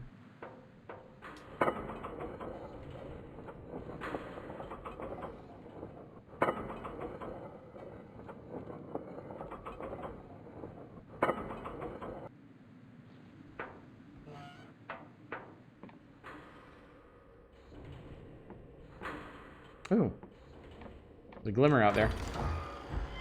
Soul Surveyor. Mechanical lockpick. An ingenious device for the handling of lockpicks will prevent lockpicks from breaking if the attempt nearly succeeds. Oh, cool. Okay. Pretty much entirely unnecessary, but cool. I have embraced delusion, chat. It is time. Maximum guile. I've done it. Lockpick of 60, agility of 50. Will enhancer Gorm? No, of course not. Any delusions I get from this point on will go into Gorm. Might is the one thing that I'm never going to put any points into.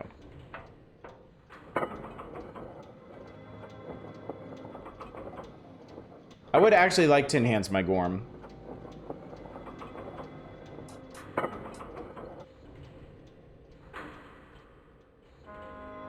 Maximum Guile doesn't unlock flash kick, 0 out of 10. Check out the dump stat on that guy. Oops, wrong button. So, here's something I've noticed. We are here. right? We're right here on the tip of the Clockwork Kingdom. That over there is the tip of this place. Which means that right there is out here. There is a large, vast island just floating out there that at present we have no way to get to.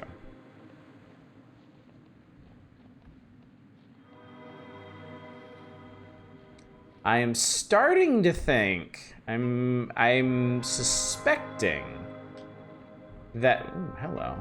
Oh, no. No, no, no, no, no, no, no, no. It can't be. Yes, yes, yes, yes, yes, yes, yes. Oh, it can't be, chat. Can it? Could it? You found Gorm? Never. I found something better than Gorm. Wait, wait, wait, wait, wait. It's the ghost. Wait, I need to find the ghost. Pilot Junko was the most fearsome pirate ship of all the Sky Realms, the Black Goblin. Merchants from Puria to Al Astra feared its volley of cipher-inscribed cannonballs. The Union Navy paid us a fortune to headhunt its captain. In the end, we got the coin and the ship. If you dared cross the Dark Stars after that. How'd you win the ship battle? We were going up against a galleon with a tiny schooner. We had 2 guns, they had 20 per side. By anyone's measure, it was pure suicide. I've always had a certain knack for foresight. I knew they would commit their starboard, so we had the better of them.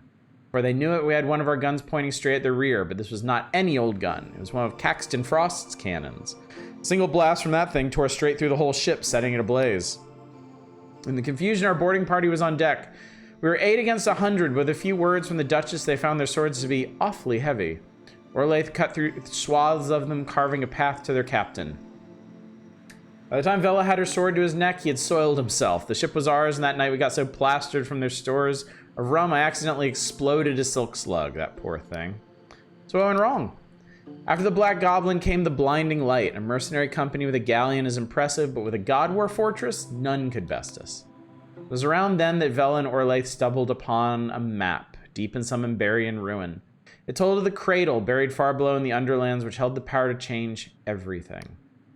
Vela was always ambitious. We thought she really could build her fantasy, a heaven of her own making. But now she was speaking of something else entirely. She wanted to become a god, to change the very fabric of reality.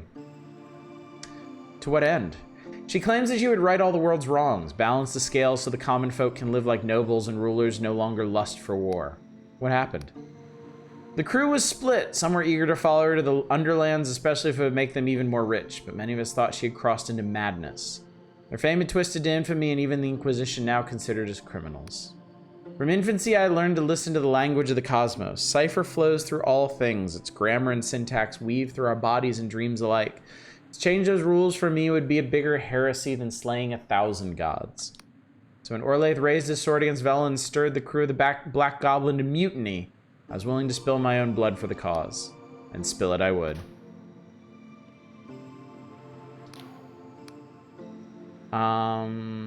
Crew was split. Some were eager to follow her to the Underlands, especially if it would make them even more rich, but many of us thought she'd cross into madness. Fame had twisted infamy, and even the Inquisition now considered us criminals. Yeah. Okay.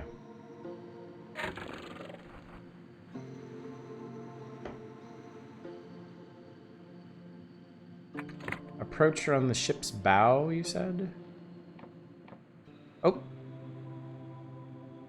Ah, there we go. So I might not actually get to repair this. You need 3 might to break that door, and I'm not sure there's another way to open it. In truth, I knew the Black Goblin stood no chance against a God War fortress. The Blinding Light's guns tore through our hull in moments, leaving us sinking towards the clouds. Through the smoke and the chaos, I saw Vela board our ship. She was furious. Her and Orlaith were like sisters.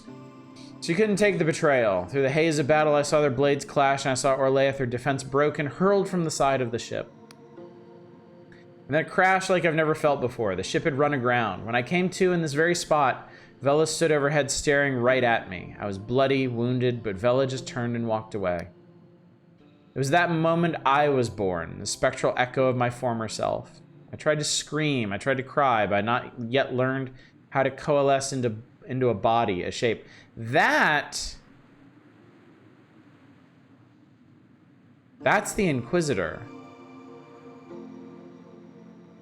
That's the person who gave us this quest in the first place. So I watched my corporeal body, my former self, lie there, barely clinging to life. I watched the Inquisition agents arrive, and I saw her scream as they dragged her away. I watched as they threw her in a cell, and their instruments of agony tore into her flesh. I watched as her will broke, and she spilled every secret she knew. I watched as they destroyed her. Does that mean another version of you still lives? Of course, stranger. It's only in those old fairy tales of the Middle Ages that one has to die to become a ghost. In fact, you're well acquainted with my corporeal self. I'm sure you can figure out who. So is it revenge you're after? When I saw Vela standing over me in that moment of my creation, it was not hatred I felt, it was heartbreak. For I loved her, stranger. I loved her dearly, and suddenly I saw those possible futures I had scryed, all those joyous fantasies just melt away. The Vela I saw was the Vela I had always feared. So no, stranger, I seek no revenge. I hold no hatred in my heart, if I can be said to have one at all. I just want this all to stop. I want to see her smile again. I'm so sorry. Spare no tears for me, stranger. I've long abandoned self-pity. I'm glad you listened, stranger. Soon enough you'll face Vela again, and now you may have one single advantage over her. You may understand her. So that's it. The ghost quest line is over. Metaphysics of this world are real fucked up. Yeah. Yes, they are. So I cannot get in here, unfortunately. As much as I would like to. I do not have the power of might. What's up, Drake Nell? How you doing? Cheery note. Isn't it just... I don't suppose I can... Yeah, this isn't a landmark. Well, we just found out what the ghost deal is. And it's kind of crazy that it's connected to a person who is, like, strapped into a mechanical Iron Maiden. That's, like, super messed up.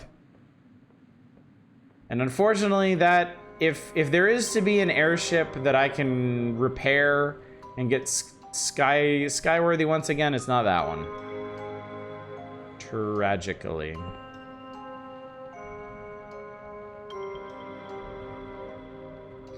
And that is... Yeah, that is the end of that quest line.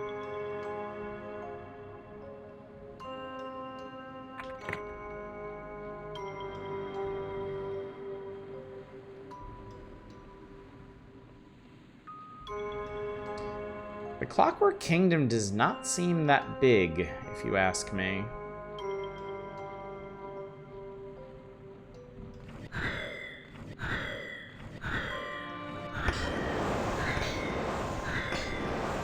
Okay, I will say the drawback to playing this on a controller is I have terrible aim with my magic. I am no good at fighting using magic.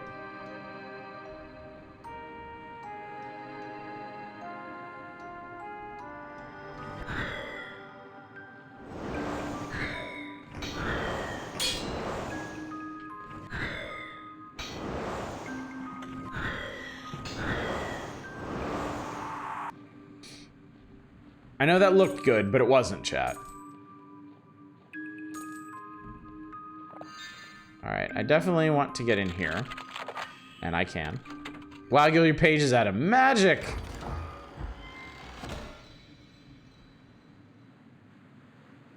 What the fuck? His withered face is frozen in a look of igneous vexation, while his eyes roll back fully into their sockets, gazing into some eternal brinescape of the mind, resemble hard-boiled eggs. Okay, so this is what they sent me to find, and I found it. Also, there's the cartographer for this area. So let's get that going. Oh, it's Richard Nixon.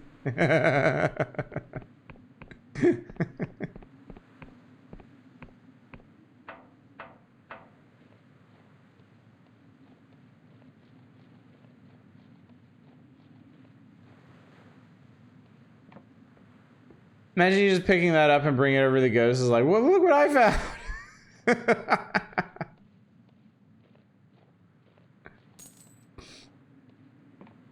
Yeah, one of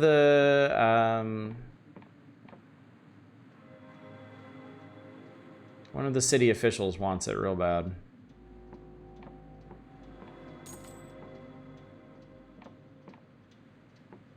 Should be able to put on your skeleton statue back at Thornwood. Oh yeah, that'd be cool. We are gonna have to find that thing's head eventually. Thank the stars, I thought you were one of the king's goons. You weren't observed coming here, were you? As you no doubt already discerned, my presence on this island is a matter of utmost secrecy. The Inquisition is sorely in want of up-to-date intelligence for the Clockwork Kingdom, whereas the Academy has a cartographic experience and a bottomless need for funding. So a deal was struck, and now I'm here playing a bloody espionage. I better get tenure for this. I have some charts to hand in.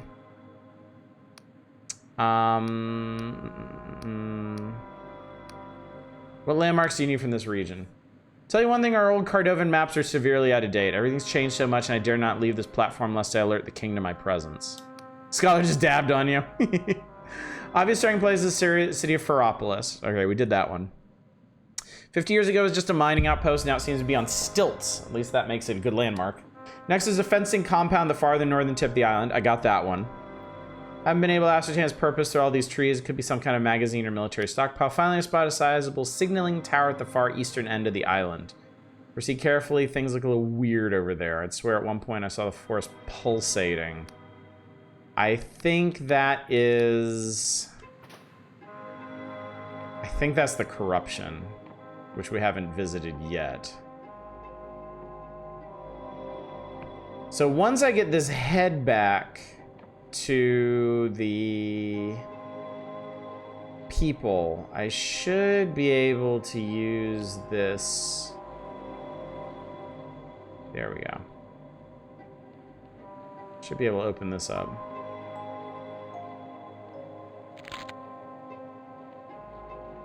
Check in with this guy.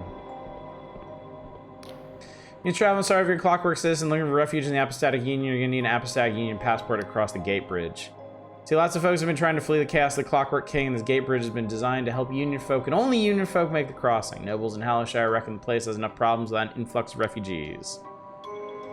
Do I have a passport? I don't even remember if I do or not. I just forget what button it is.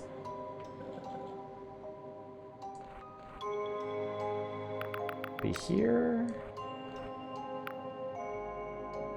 Thornwood Manor. Mikhail's passport. It's got a smiley face drawn on it.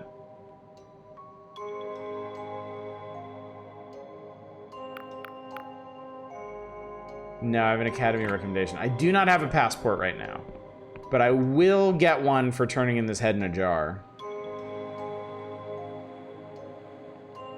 Unless they try to cajole me into doing more chores for them.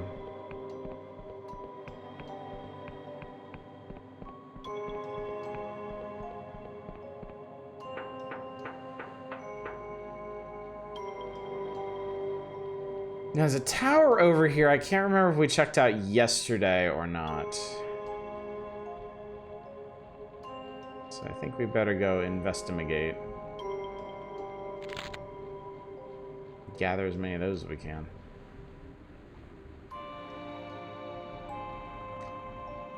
This is an interesting landmark.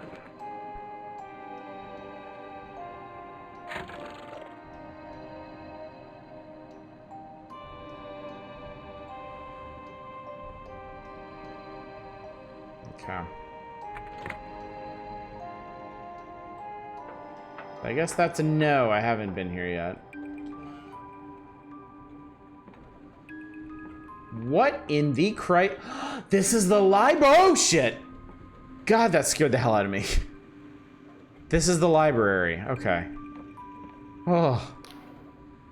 Someone who's late middle age, perfectly inconspicuous, but for a bright red lipstick. She looks up from a stack of papers and inspects you through half-moon glasses. Can I help you, dearie? Do try to keep your voice down. The mechapeds are provoked by sound.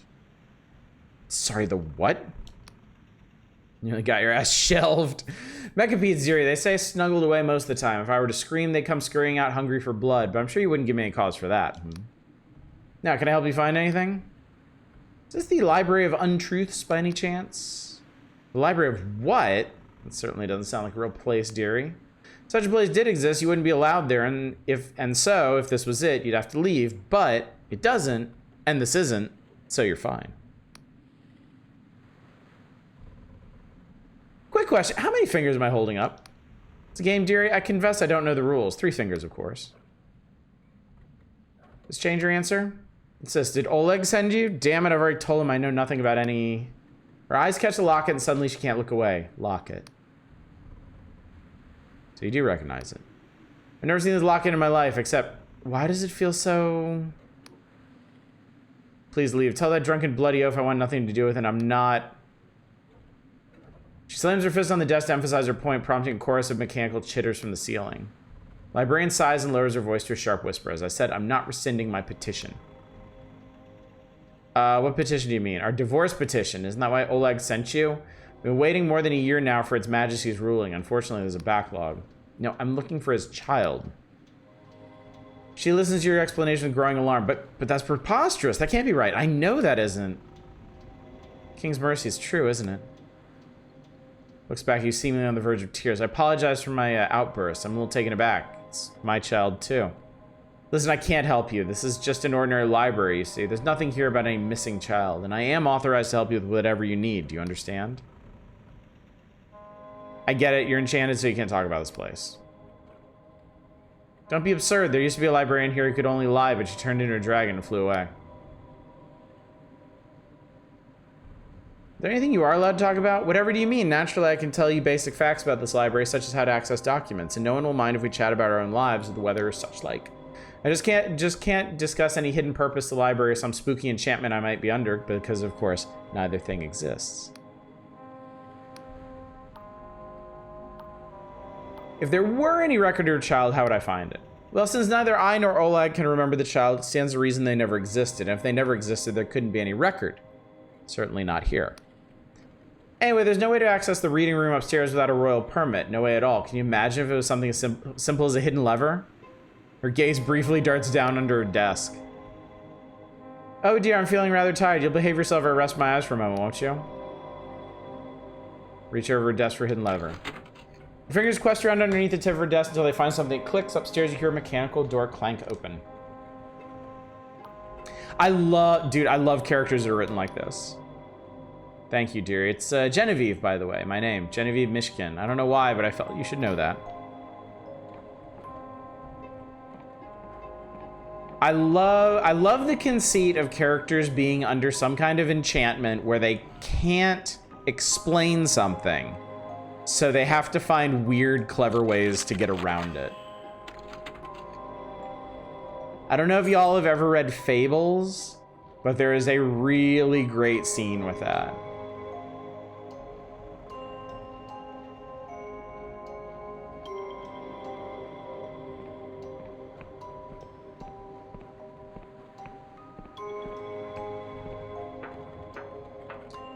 And that thing is really weird and fucked up.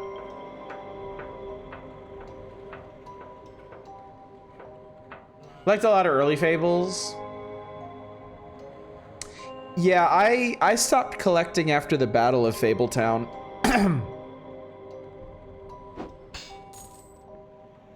I was really enjoying it up to that point, but the tone was starting to shift, and I think those of you that have read Fables know what I mean.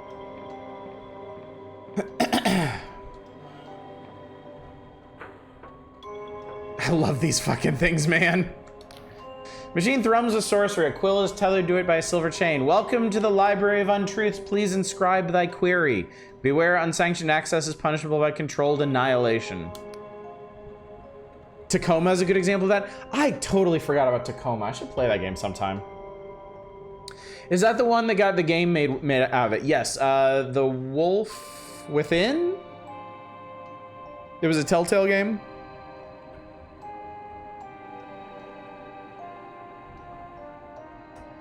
Show me your file on Oleg Igorovich Mishkin.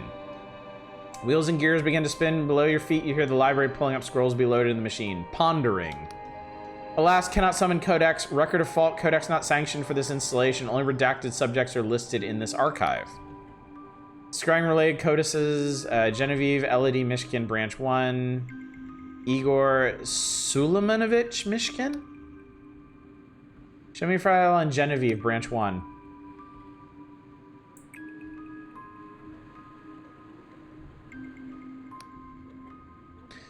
Show me a list of this person's relatives.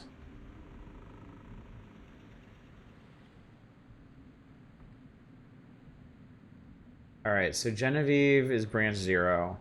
Oleg is spouse, status alive. Galette Olegneva Mishkin, first child, status deceased at birth. Indira Olegneva Mishkin, second child, status deceased, age 7, pox. Those are the two we knew about. Wolf Among Us, thank you. Thank you, Ipiko. One more entry somehow didn't appear in your initial search. Alas, cannot conjure verse. Third child status. Alas, cannot conjure verse. Tell me more about Genevieve's unknown third child. Cannot summon codex. Subject re-indexed under Royal Project Horoscope by petition of Sunil Khan, King Speaker. What is Project Horoscope? Alas, cannot summon chapter. Record of fault. Chapter sealed by petition of Sunil. Uh-oh. Sunil's been up to something in here. Can you show me anything related to this person? Pondering, the machine rumbles and whirs for some time as it dredges up the next scroll from deep within the recess of the library. Annals of Royal Project Horoscope. Case file subject 5. Common name, alas, cannot conjure verse. Birthplace, Yansk Oblast.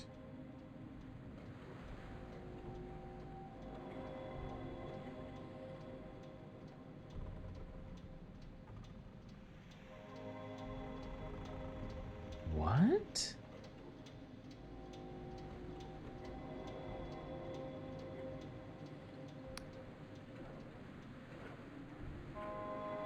Who are all these people? Cannot summon chapter. Chapter sealed by petition. What does cannot conjure verse mean? Compendium of Faults, 57th edition. Fault occurs when records in royal annals are lost or corrupted. Attempt manual inspection or file petition to chaos operations. What happened to the original subject 5? This time you hit pay dirt. Here are all the milestones and misfortunes of Oleg's third child recounted with the clinical detachment of an account book. Year 3 registered in Royal Annals, age 6, assigned to basic schooling in Yansk Oblast.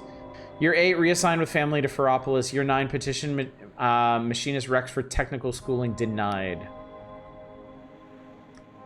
I want the full history. Year 10 assigned to factory service in Ferropolis, reprimanded for carelessness. Year 11 petition for medical permit, tonic of jitterseed granted. Year 14 month 2 permit revoked due to supply considerations. Year 14 month 3 reprimanded for malingering. Year 15 dismissed for carelessness and insolence. Year 16 assigned to Royal Project Horoscope. Keep reading. Year 18 assigned to menial service in Ferropolis as per project parameters. Year 21 arrested for sumptuary violations 2 days in stocks. Year 22 month 0 petition for change of common name granted as per project parameters. Year 22 month 4 petition for corporeal transfiguration change of sex denied as per project parameters.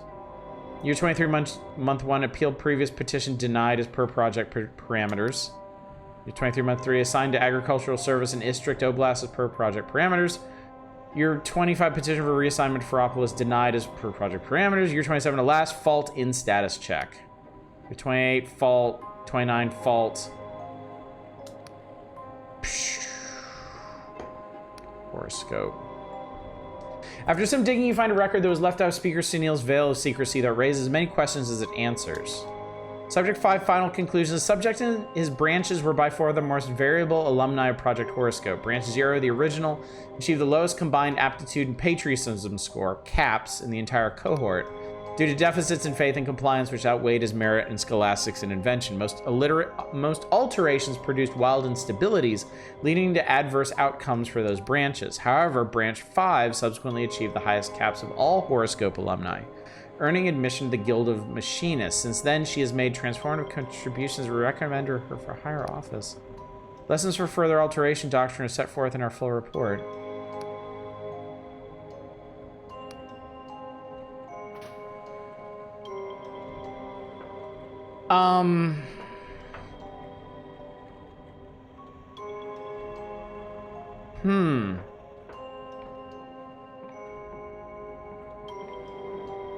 Says Project Horoscope.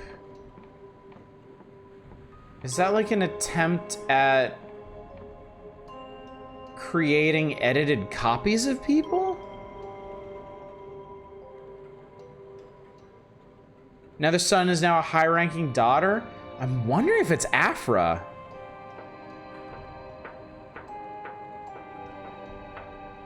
I'm wondering if this is all connected. Oh, Drakenell, you would have come in after Afra. Afra is a high-ranking analyst for the Clockwork King and has discovered that the king is phasing stuff out of reality and people are forgetting that it ever existed. And she doesn't know why it's happening, but it's speeding up. And like a best case scenario is eventually the entire Clockwork Kingdom is going to be phased out of existence and everyone's going to die. So we're trying to fix it. But then in the midst of this, there's this mystery. Librarian quickly hides a handkerchief underneath some papers as you approach. Her eyes are red and wet. Hello, dearie, do pardon me. All the parchment here plays havoc on my allergies. I think I found something about your missing child. Well then, go ahead. I'm as ready as I can be. Last known location is a place called Istrik Oblast. Oh, dear me. That's what we used to call the corrupted lands before they were consumed. I've never heard of any survivors. I didn't get their name. Something about fault and status check. How curious. It's quite similar to what the king says when you ask about people who fall and prey to the corruption. Suppose the answer is staring us in the face, isn't it? When something becomes corrupted, its official records get scrambled. Some say it also affects people's okay. So the corruption must just be the leftovers of the Clockwork King phasing stuff out. Although obviously you and I both know that last part is claptrap. Istrik is gone, but there's a royal cleanup camp near where it used to be out in the corrupted lands. If there are any clues left as this child's fate, you'll surely find them there. What is the nature of this corruption? Nobody's quite sure. I know it started long before the fall of Istrik. Just little outbreaks here and there, only murmured about, never officially acknowledged. But then the town of Progress was consumed in a matter of weeks, and the rest of Istrik wasn't far behind. After that, everyone knew. I remember exactly where I was when I heard Progress had fallen, in that little apartment in Feropolis washing Oleg's socks. Oh, King's blessing on those brave cleanup workers. Alright, I guess next step is we go visit the corruption. When people get edited, there are glitches, and when they're deleted, they're reality tears. We're gonna have to go to the corruption to find out specifically what's going on.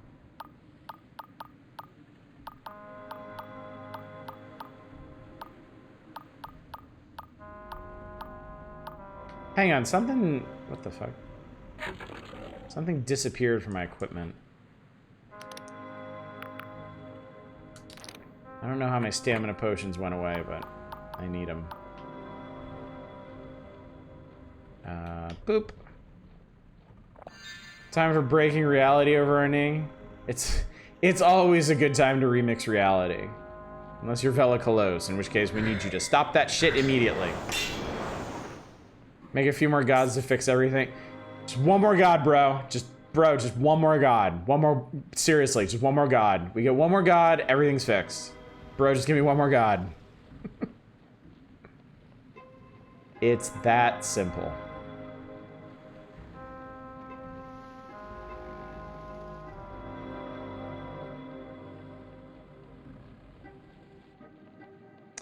I guess we could stop in Feropolis too. I've got 2 quests I can turn in, and I may need to go to the corruption anyway for the next leg in the King's main storyline.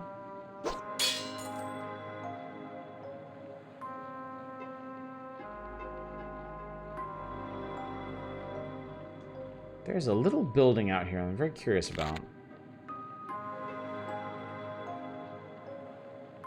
What in the hell is this?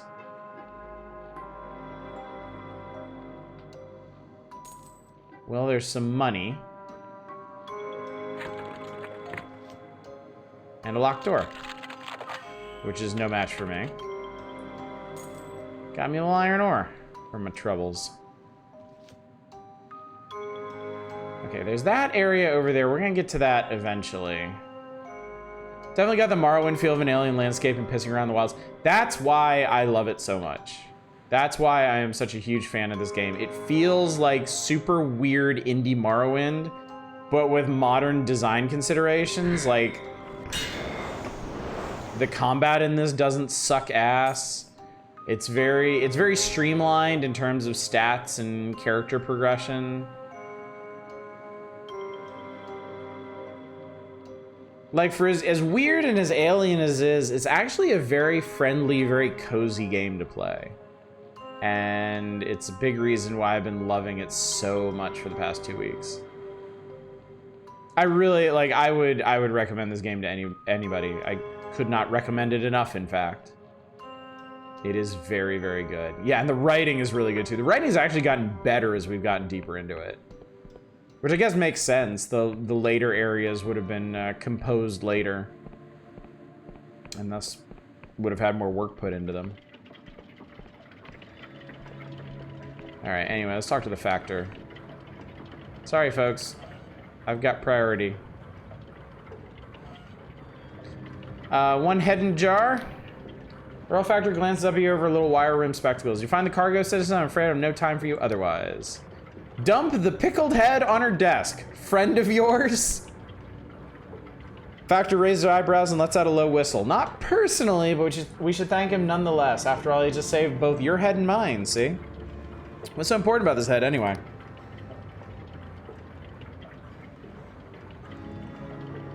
That'd be Chairman Duncan, the imitable first leader of the Machinist Guild. Apparently, our king is convinced that he possessed some critical knowledge of the correct path forward for the kingdom. Ever since he died, the guild has been trying to wrinkle it out of his brain. In the meantime, given the current instability, His Majesty has decreed that the head be moved to Ferropolis and put on display for the public veneration to bolster morale, see? Pats the glass jar gently and smiles at you. I don't know about you, but I feel better already. About that travel permit, let's get you sorted, shall we? Produces an official-looking parchment, begins filling it in. Not to worry, this will stand up to scrutiny. After all, it's quite real. How do you know Mikhail? Seems like you owe him quite the favor. Factor's quill stops moving. She gives you a cautioning look, then gently sets it down. Misha and I have a good working relationship. In our own way, we both serve the king. Each of us has targets to meet. He has access to goods that are subject to temporary mismatch of supply and demand here in the kingdom, whereas I have a city to feed and clothe, see? So it's everyone in Ferropolis who owes Mikhail a favor. Not least yourself. I believe all is in order here. The gate bridge will be open to you now. Send my love to Misha, won't you? So now I have a clockwork travel permit. Amazing, amazing stuff. I'm gonna head into town. I think rent a room again. We'll stay until nighttime. And then we'll go talk to... Hello? What are you doing here? Oh! No! You can get silk from those things? Oh my god! Holy shit!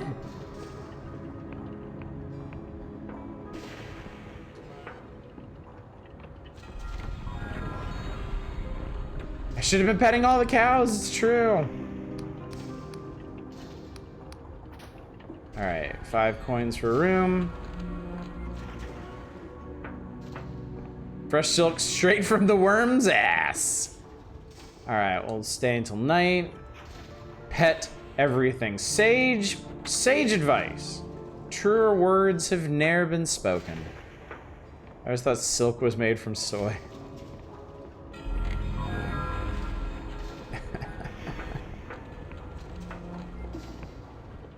Excuse me. I have to assume those items come back eventually. Oh, there's another one over here. What are they all doing in town? Oh my god, there's so many of them. Why are there so many of them in town all of a sudden? That's crazy.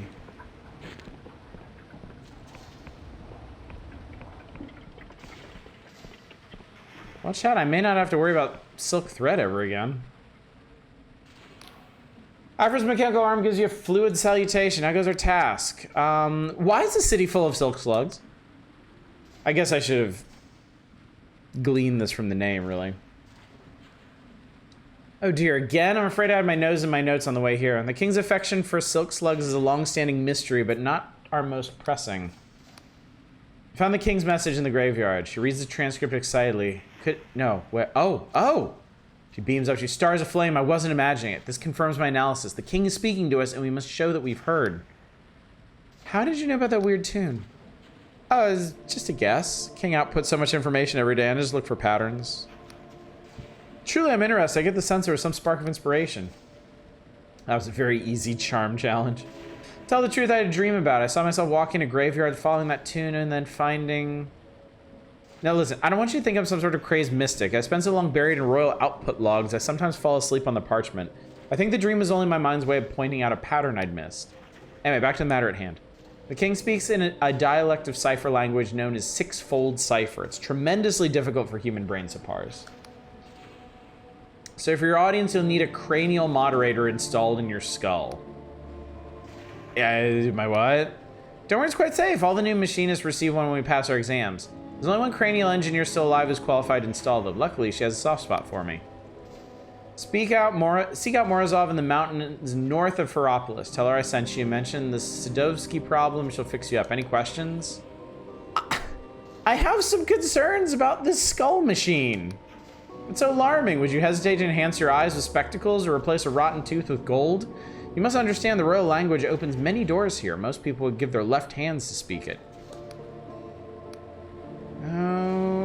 Okay, I'll look for Morozov, but no promises. Great. So we need to get a Neuralink. Hopefully the wires stay attached this time.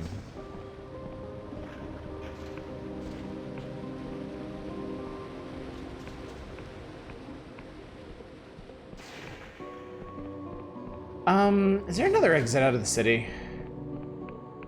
I'm thinking about it. I don't think there is.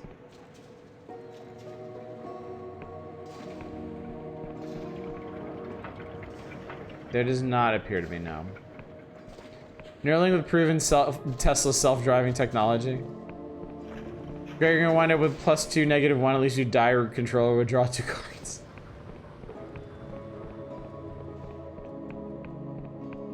We have definitely been deeply affected by our adventure.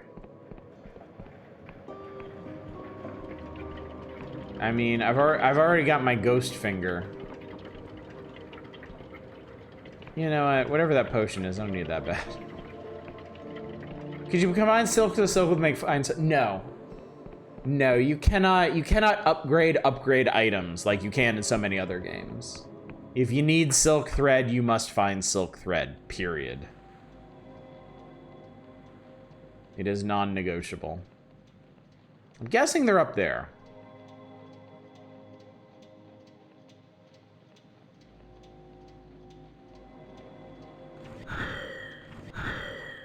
How did I miss with that first shot?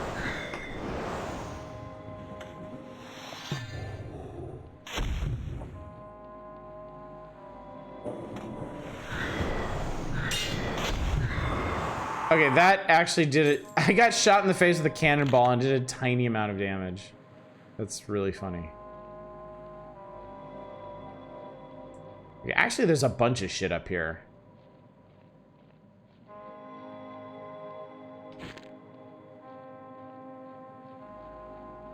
What do we got here? Morozov's tower is this way. Royal Vision Works is this way. Well, we might as well do these in order. Need some sort of super worm ass.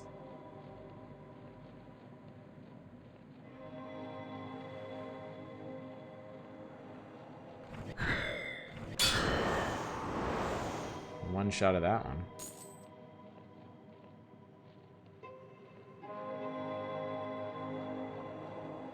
This is not the tower I saw on the other side of this place. Holy fuck. Guys, what the hell? Unnecessary.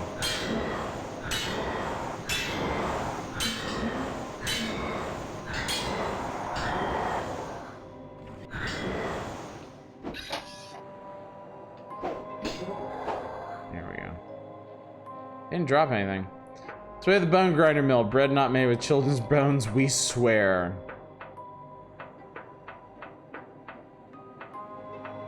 It's all ethically sourced free-range bones.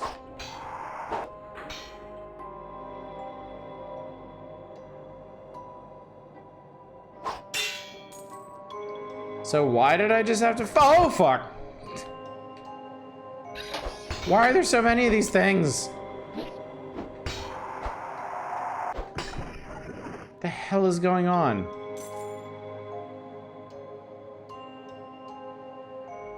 I demand an explanation for this horse shit.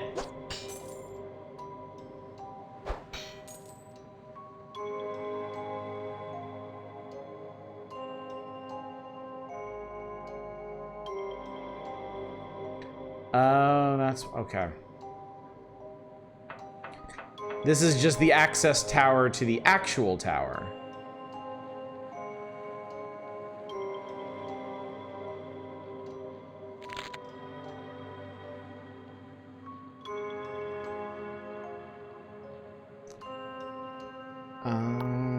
There we go. Map updated. There we go. We're gonna have to see what's on that weird place out there.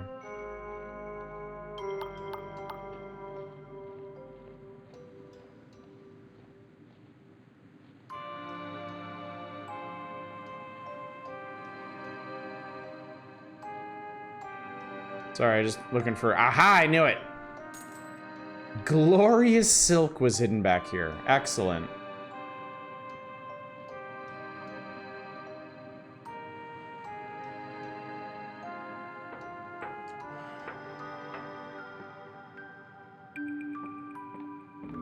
Alright, well, we got a glimmer. Stamina potion's good. Machine emits a buzz, then distorted a human voice. Go away, nobody's home. If nobody's home, who are you? Like I said, nobody. Nobody here, nothing available. Get the picture? Maybe I want to talk to nobody about nothing. Is this what you do for fun? I'm closing this channel. I'm looking for Morozov. Is this the right tower? Never heard of them. Chief Interpreter Afra sent me. It's about the Sadovsky problem. Long pause and a loud clunk. Doors unlocked, wipe your boots. That's what we like to hear. That's what we like to hear.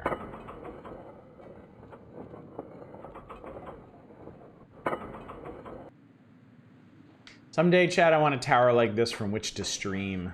It would be perfect. Nice place. Do you have any cool shit hanging around?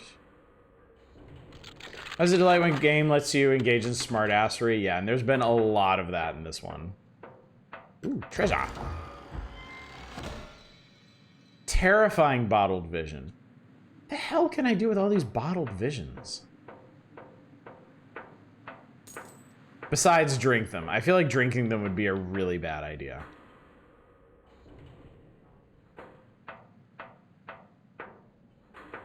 Jesus Christ, nice place.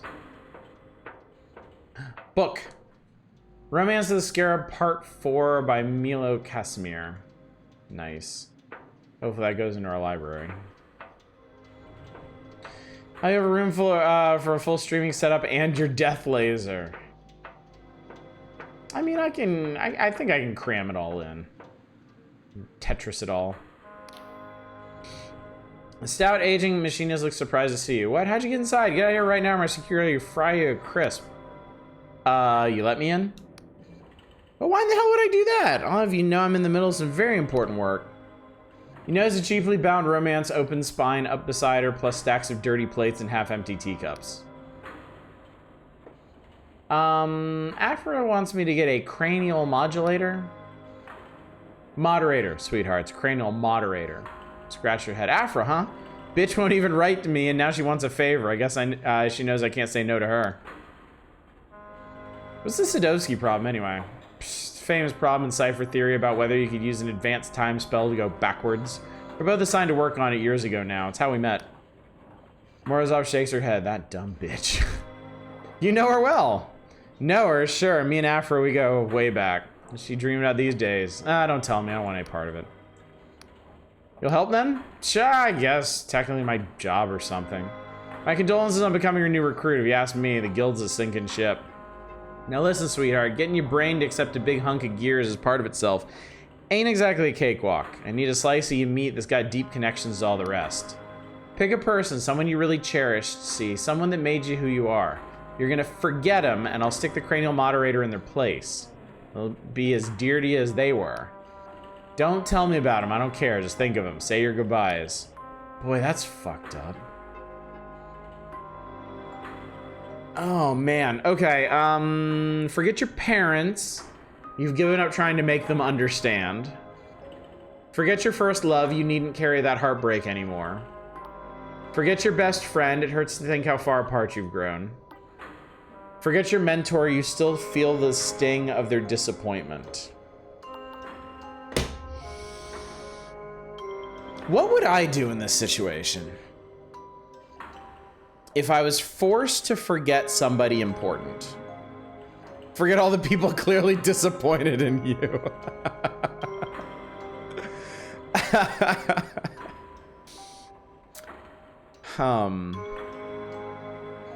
Can I do all of them?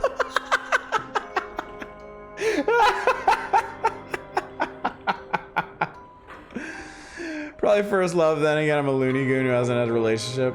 First love or parents?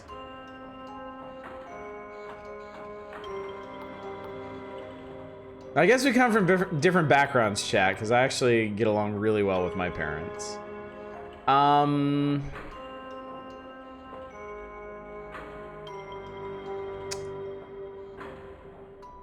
First love, I mean, like, I feel like on the face of it, first love wouldn't be a huge loss, but there are formative elements of it. And one thing I like about myself is knowing how things connect. Knowing how the experiences I had with my first love made me into the person that I am now. If I lost the memory of my first love, I would still be who I am, but I wouldn't remember the whys of it so much. I gotta say, this would be a absolutely horrifying choice for me. Like, I am very, very protective of my memories. That is the risk of any of them. To me though, the influence is unequal, and I mean that's going to be the same for anybody. But like my parents, my entire life, I've had a fantastic relationship with my parents. Obviously, I wouldn't want to get rid of this. My first love, I have very fond memories of, and very important ones. Best friend, same. My best friend maybe had a greater impact on me than parents or first love. Mentor, I think. I mean, maybe it's just because for me, I've never really had a proper mentor. I don't think I've ever really had somebody that I would consider a mentor. Remember the words of wisdom? Oh, this is very much a deal with the Fae kind of story thing. So personally, I'm going to go with mentor. Besides, apparently we disappointed our mentor, so maybe it was best to just put all that behind us. That's right, just like that. Come to mama. You fall into a black and timeless place. When you come to, your head feels heavier than before. Stupid thing, where'd I leave it? Hey now, look who's awake. How you doing, sweetheart? Arg, blurg, or glurg. I like blurg. I'm a big fan of blurg. Truer words were never spoken, hon. Seems the moderator went in nice and smooth. Congratulations, you're part machine. What can I do now that it's installed? Now you can understand the sixfold cipher language of our glorious king. Read it, write it, speak it, hear it, or shove it up your ass for all I care.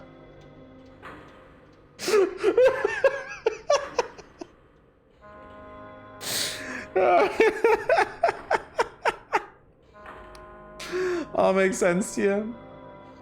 And any drawbacks? Oh, sure. Watch out for migraine, seizures, deafness, blindness, aneurysms, nightmares, prophetic dreams, mental decline, partial or total amnesia, paranoid delusions of being dead, religious ecstasy and/or agony, out-of-body experiences, Wycliffe's idiocy, gangrene. You want to come in for a checkup every few years. Some of those metals are a little toxic. Worst of all, whenever someone has a problem with the king's magic, they'll ask you to fix it. Should have farmed silk slugs. Oh, that makes sense to you? Okay, bye. Don't mention it, darling. No, really, don't. In fact, leave my tower and don't speak to me again. Nothing personal. I got a hot date with a cheese wheel I've been saving. I hope you're very happy together. Oh my god. Even better than the librarian. Seriously, the writing in this game just gets better the further in we get. It's really quite remarkable. You just get recruited to do it for the king. In a sense, I suppose. I now have a cranial implant, which is actually gonna be pretty cool. Like, I feel like being able to read six-fold cipher could actually be potentially very powerful. Oh, IT. Yeah. That's basically what that's basically what Afra has me doing. She wants me to get another audience with the king, and when I go in, she wants me to spike him with a new program.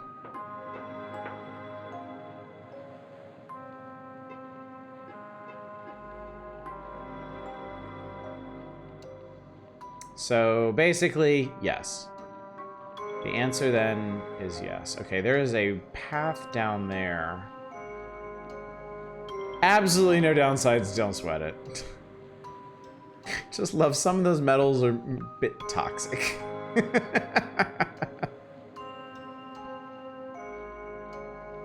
What makes this thing run? Mercury!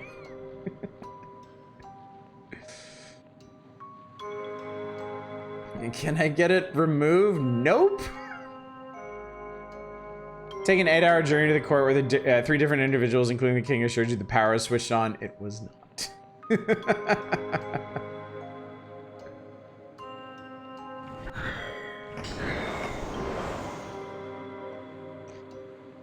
Can you describe the six-fold ciphered error message you got when parts of your history got erased? Was there a recent update? The way of the flesh farms hit new product IT. All right, I have no idea what's down here, but we're gonna find out together, Chad.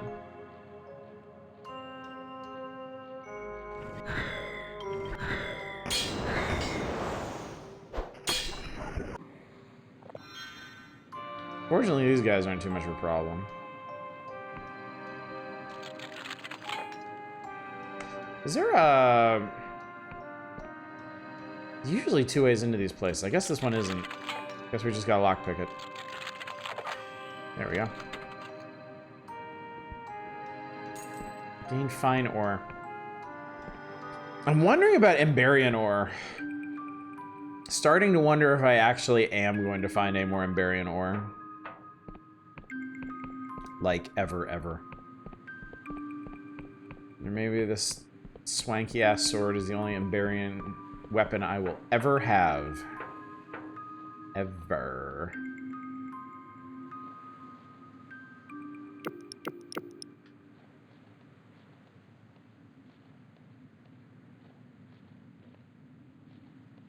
So there's some platforming we can do, chat, if we're feeling saucy.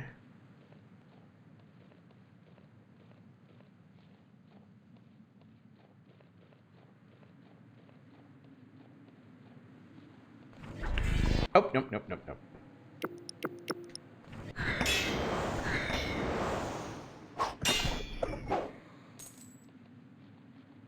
Hurl yourself off the cliff. What could go wrong?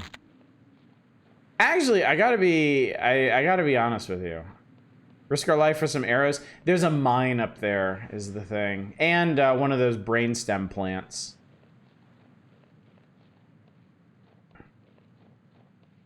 But we're essentially guaranteed some ore out of it, assuming I can get the door open and it's not, like, locked solely by might. I don't know. I'm probably not going to do it. I gotta be honest with you, chat. I have realized that I haven't died this entire game And I kind of want to keep that going if I can.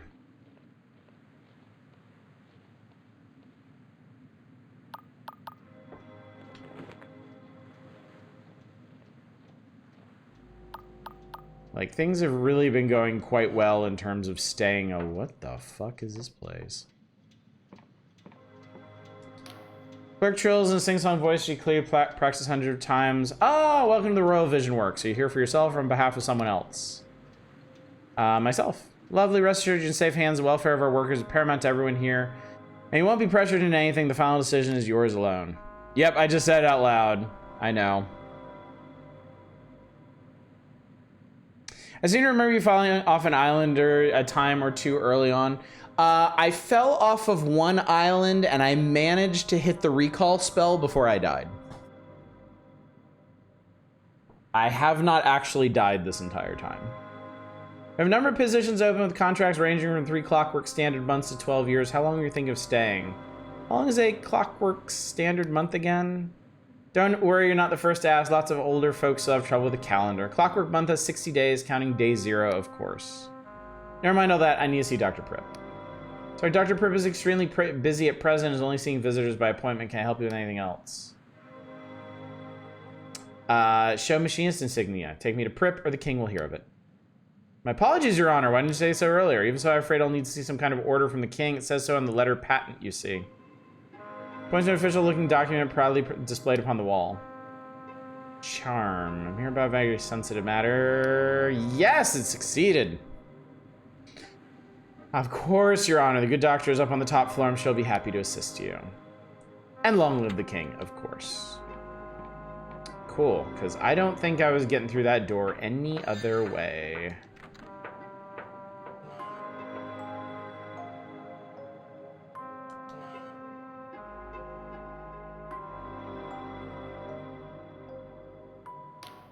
Slumbering citizens murmuring softly to themselves. You can't make out what they're saying, if indeed there are any words at all. Technician is watching one of the sleepers with a pensive expression on their face. You know, sometimes I wonder what they're going through. It must be amazing in a way. On the outside, it looks like they're snoozing as soundly as a baby given gin to keep it quiet, but inside their living lives, we can barely imagine, full of wonder and terror. Haven't you ever tried one of their visions? Me? Oh no, I never touch this stuff. My friends think I'm weird, but maybe they feel the same after working here. So this is apparently how they make these vision tonics. Slumbering citizens clawing at the air with an expression of wonder on their face. Slumbering citizens snoring like a beehive without any outward sign of inner activity. Slumbering citizen is tossing and turning and throws some awful phantasm. Their brow is creased with worry and fear. Slumbering citizen's expression of contentment upon their face. A good dream, hopefully. Citizen's eyes are half open, their pupils swing to meet yours. Where am I? You're in the Royal Vision Works. So I am, that's a relief. Is Mandip alright? I want to make sure she got the money. I don't know. Hope she's alright. I remember what you taught her.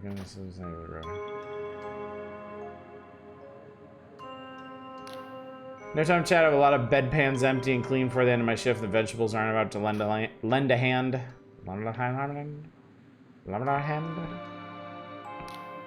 Somebody says, murmuring softly to themselves. You can't make out what they're saying, if indeed there are any words at all.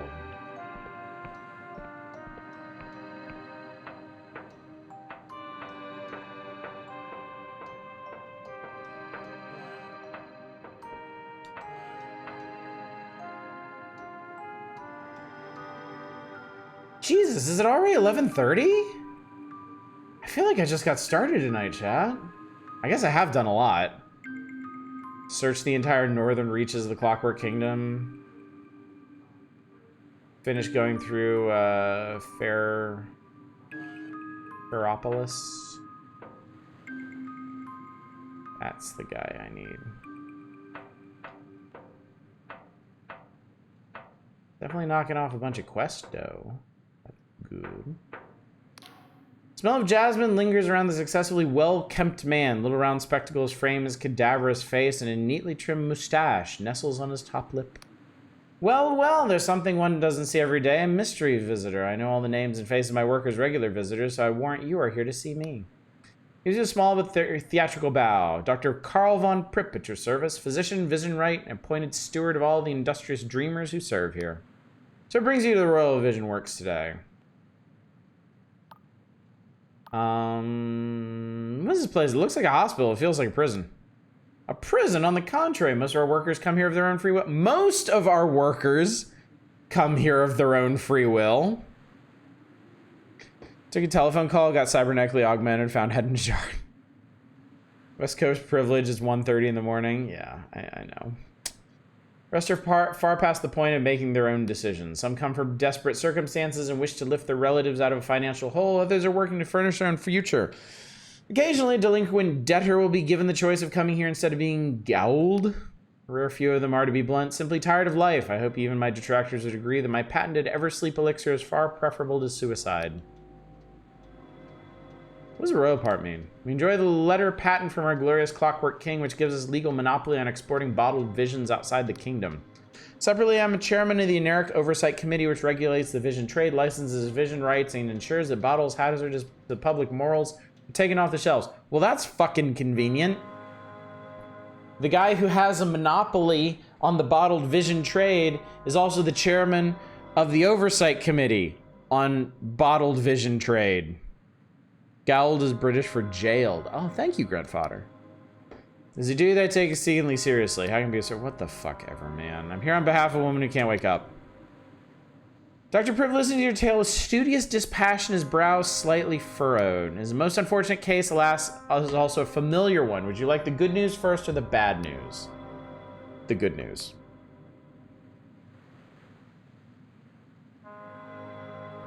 Good news, I can offer at least 2 solutions to the poor girl's predicament. Her mother may not like them, but I'm a doctor and not a minor god. I bet one of them is death. The bad news is that there is no known cure for chronic aneurysm once it advances to such a late stage. Naturally, this is a major avenue of my research, but my professional opinion is unlikely to bear fruit for at least a decade. The simplest option is for Nadja to join our happy crew. Many of our workers are chronic cases like her, and I can assure you they're comfortable and well taken care of. Her mother would share in the profits while being relieved of the burden of caring for her and could visit regularly during our open hours. Naturally, would also pay you a finder's fee. Alternatively, Yasmin could buy her own vision siphon, also known as a dream crown. I believe the current price is 120 coins, including permit fees. This would enable her to support Nadja at home by bottling and selling her visions independently. You cannot be serious. Look around you. Does it seem to you as if I'm joking? Nadja and Yasmin are not the first to suffer this predicament, and I'm afraid they will not be the last. Let me get this straight. Bottled visions make people sick, and then you use those people to make more bottled visions.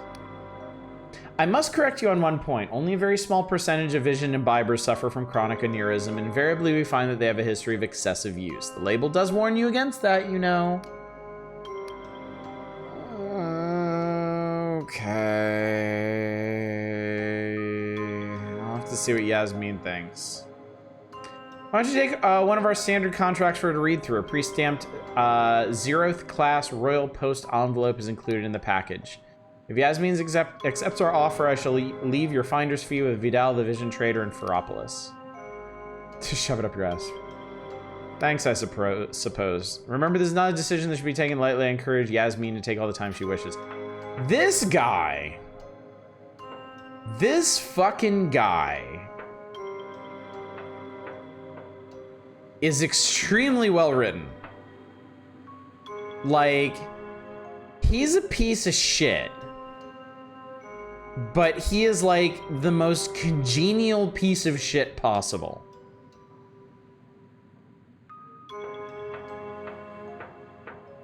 Starting to wish we'd gone with the draw weapon option.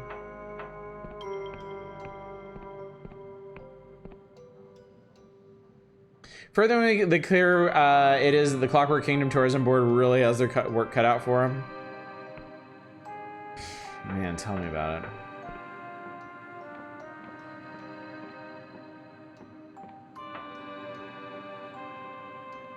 Aha! This is sealed by an unseen device? How dare you?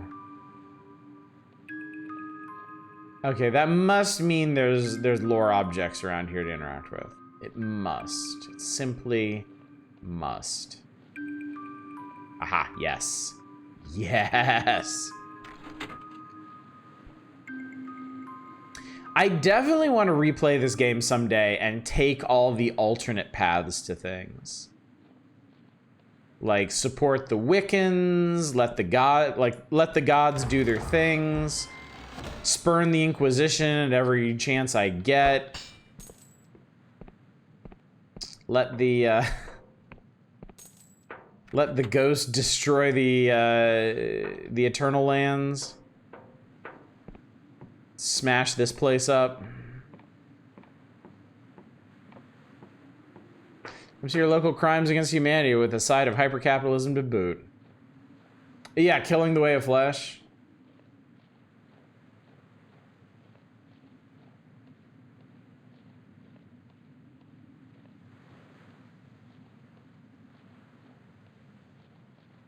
Think of all the other ways we could change this world. Does that mean you have to be really sassy with the ghost? I suppose it does. Oops.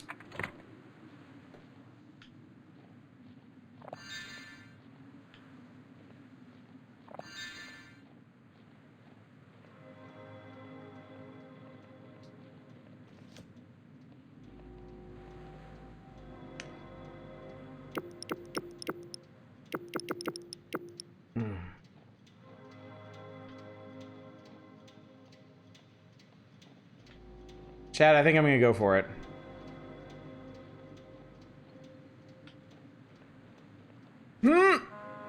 Oh my god, it barely made that. Holy shit.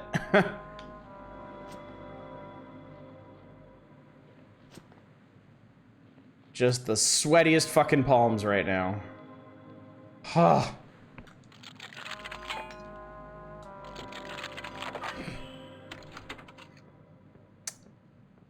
All that for fine ore? I'll accept it.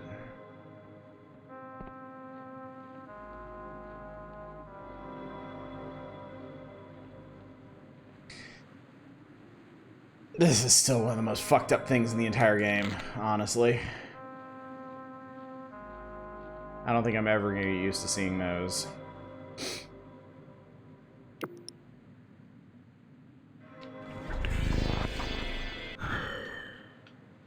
Whee! I have expected the game to come in with a, hey, you know those potions you drink made from the harvest of pain tier of sick orphans. Fortunately, we know alchemy is on the up and up. We have been collecting the ingredients ourselves to make more potions. So, over there.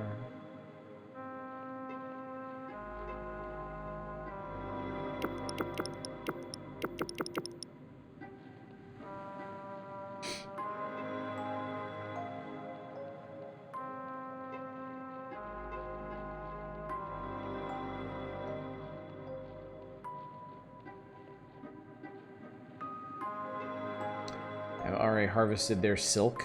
God, I've seen so many of those things over the course of this game. And stupid me, it didn't even occur to me that they'd be full of silk to harvest.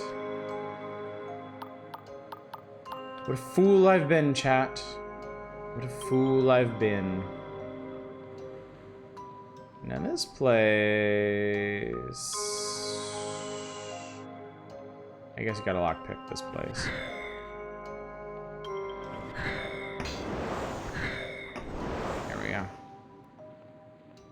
Yeah. To be fair, those potion components are, and I quote, the most fucked up part of the game. How much fucking fine ore do I have at this point? Why are they giving me so much of this?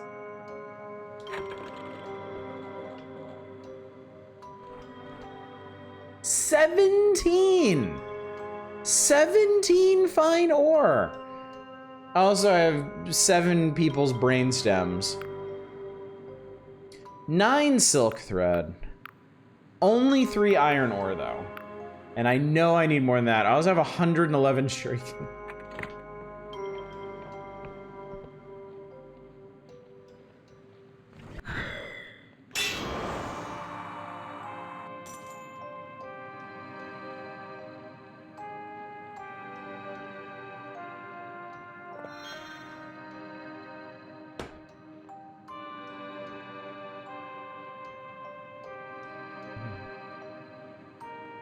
So what's going on over here?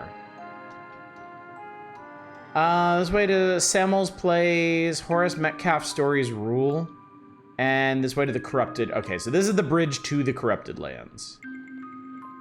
Oh, okay, so I might have been wrong about the nature of the corruption because I see trees with giant eyeballs on them.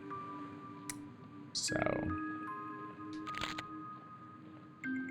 those brainstem plants may not be the most fucked up part of the game for long, chat.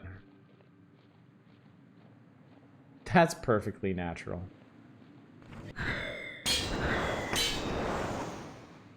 If you play Starbound, maybe.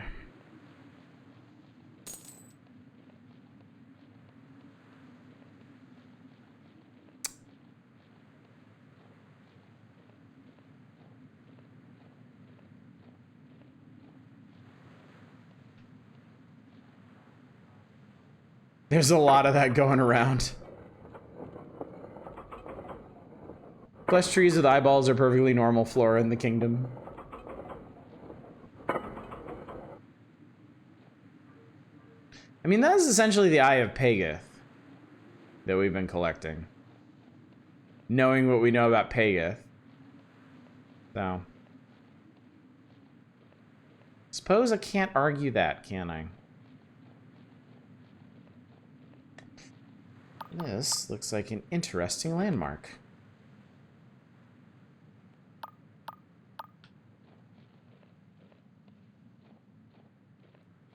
That bridge seems to go further up the mountain.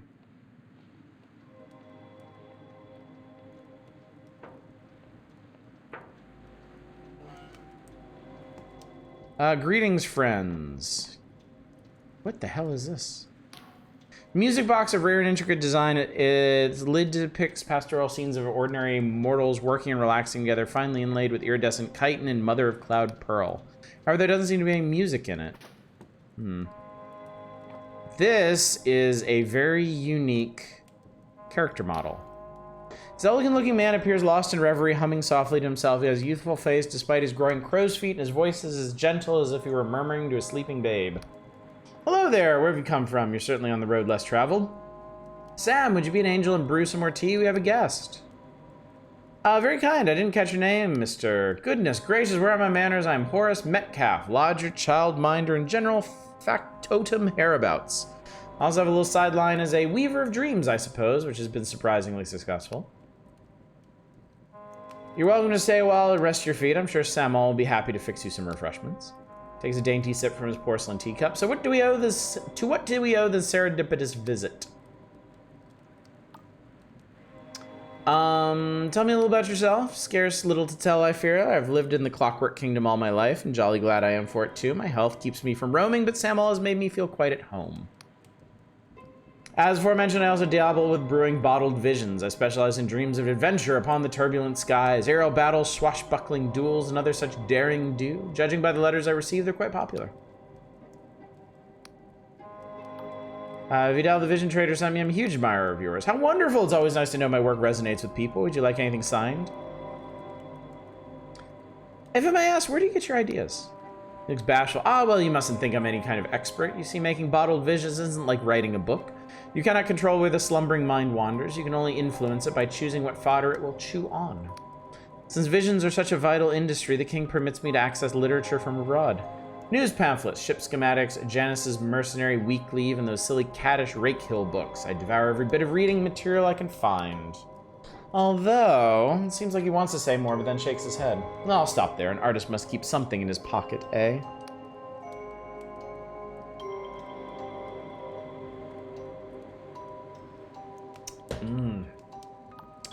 Can I pull off a charm here? I can!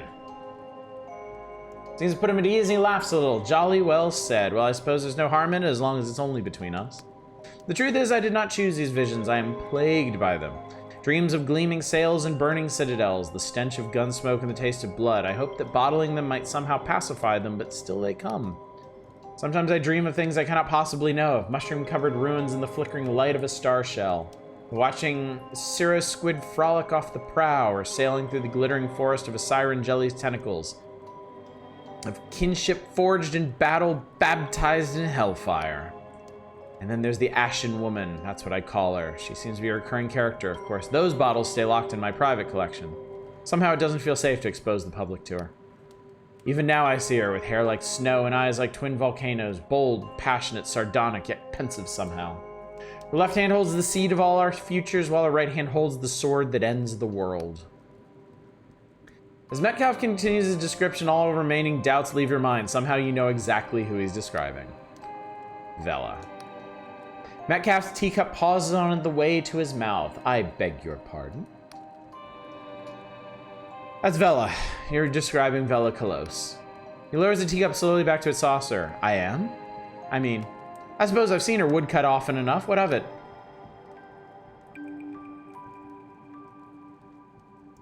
You're a former Darkstar mercenary, aren't you? Goodness. Are you quite certain you're in the right house? I cannot fathom what would give you that notion. Only someone who's met Vela could describe her so vividly. Surely you're mistaken. How would we have ever met? If this is some sort of prank, I'm afraid I find it rather poor taste. Listen, I'm only an ordinary chap with an overactive imagination. I don't know anything about mercenaries or adventures. My visions may be realistic, but they're pure fantasy. This is all just a silly misunderstanding. Okay, so something happened to Caxton Frost to make him lose his memory, I think. I believe he's being honest here. But I'm not sure what we're going to have to do to jog it. What if it's not just fantasy? What if those visions really happened? But that's impossible. I can't sail or sword fight or any of that. The closest thing I've ever had to adventure is getting lost in a bookshop in Bayonne. Skyships make me nauseous. I'm no good with machines. I'm allergic to rum.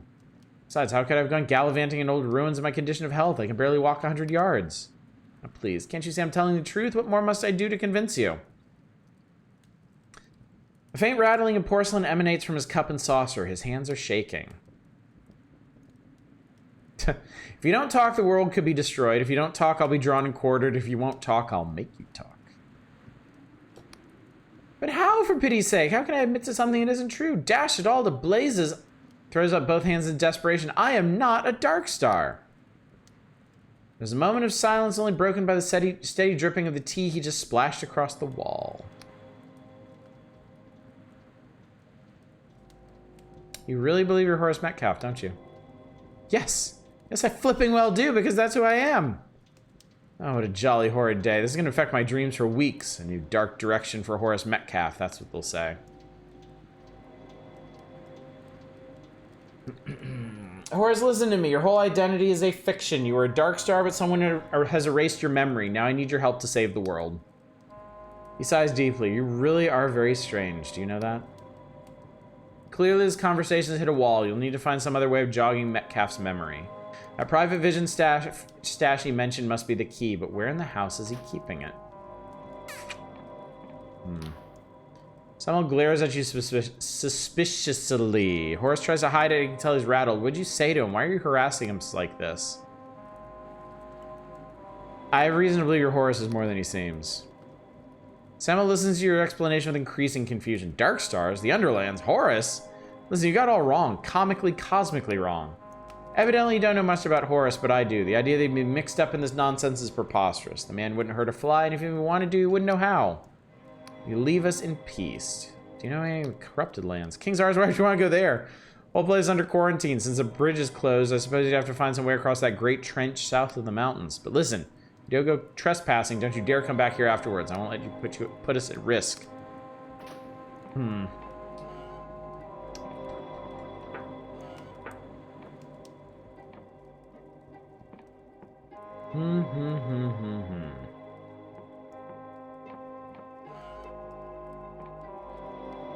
Where does this go? Nice little place they've got here.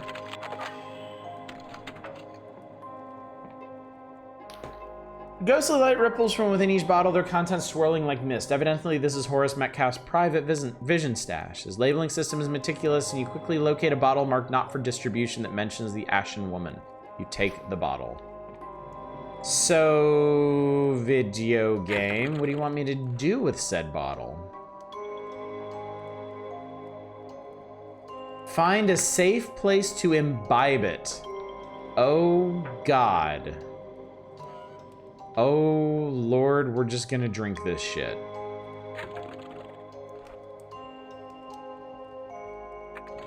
I'm back. Is there a way to cure the dreaming Nadja? No. We basically So the Vision Institute makes bottled visions by putting people to eternal sleep and then pumping the visions out of them. It is, for the most part, consensual. So, with Nadja's condition, the head of the Institute posed us two options. One is for her mother to sign Nadja over to the Institute, and she would become one of their vision production mules, basically. He assures us that she would be treated humanely, taken care of, her mother could come and visit her, and she would get a cut of the profits from the visions that Nadja would produce for the rest of her natural life. The other option he gave would be for her mother to invest in her own vision pumping device and produce bottled visions independently. The upshot is there is no cure for Nadja's condition. She's gone. It's really down to what her mother wants to do about it now.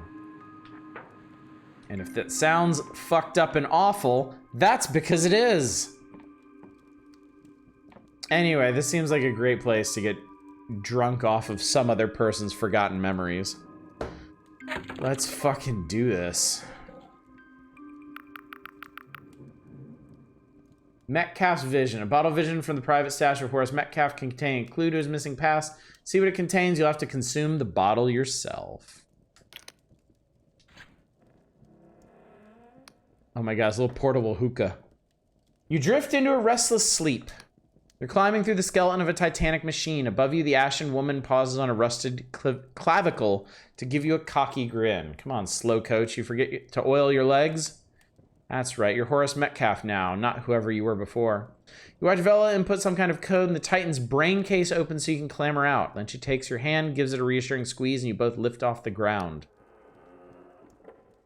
You fly over the corrupted lands, light as a leaf on the wind. In the distance is a dead city, its charred bones exposed to the desolate sky, growing ever larger as you spiral down towards its gates. Query, any last words, says the Clockwork King, its voice like a cyclone of blowflies and broken glass. You feel your heartbeat quicken. You do remember, don't you?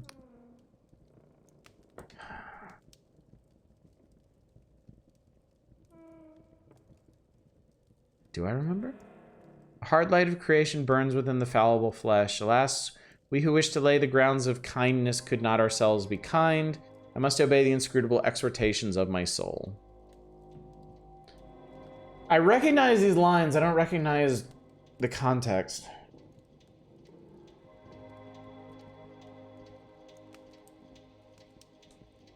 Let me go with that first one. King's mouth shivers open, his teeth dripping with blood, and you both walk through into the darkness. When your eyes adjust, you find yourself in your childhood schoolroom. The room is half buried in compacted ash, the blackboard a palimpsest of faded sums and slogans. Vela, wearing a schoolmaster's cap, throws a shovel at you. Well, boy, aren't you going to show us what you can do? You dig for hours until you strike something brittle and crunchy. As you clear away more debris, you realize you're standing on a giant mirror, cracks radiating out from where your blade hit home. You look so different from how you remember. Handsome, hard, and imperious, standing fully upright, your legs encased in some kind of clockwork armor. You feel your heart pounding like a battering ram against your ribcage. Your reflection gives you a cruel, taunting smile. What's the matter, darling? Forgot your line?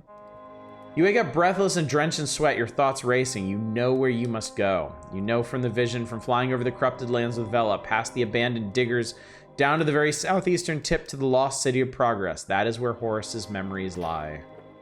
Jesus fucking Christ. Okay. Corrupted lands, here we come, I guess. Palimpsest is a good word. A very good, very underappreciated word. But first, of course, we're going to see what's up here.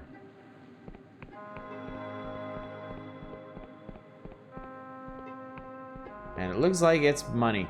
Damn, the Tower of the Clockwork King is a really cool design. Ferropolis is really cool looking. Vela really is a pot stirrer, isn't she? Yeah. What the shit is this?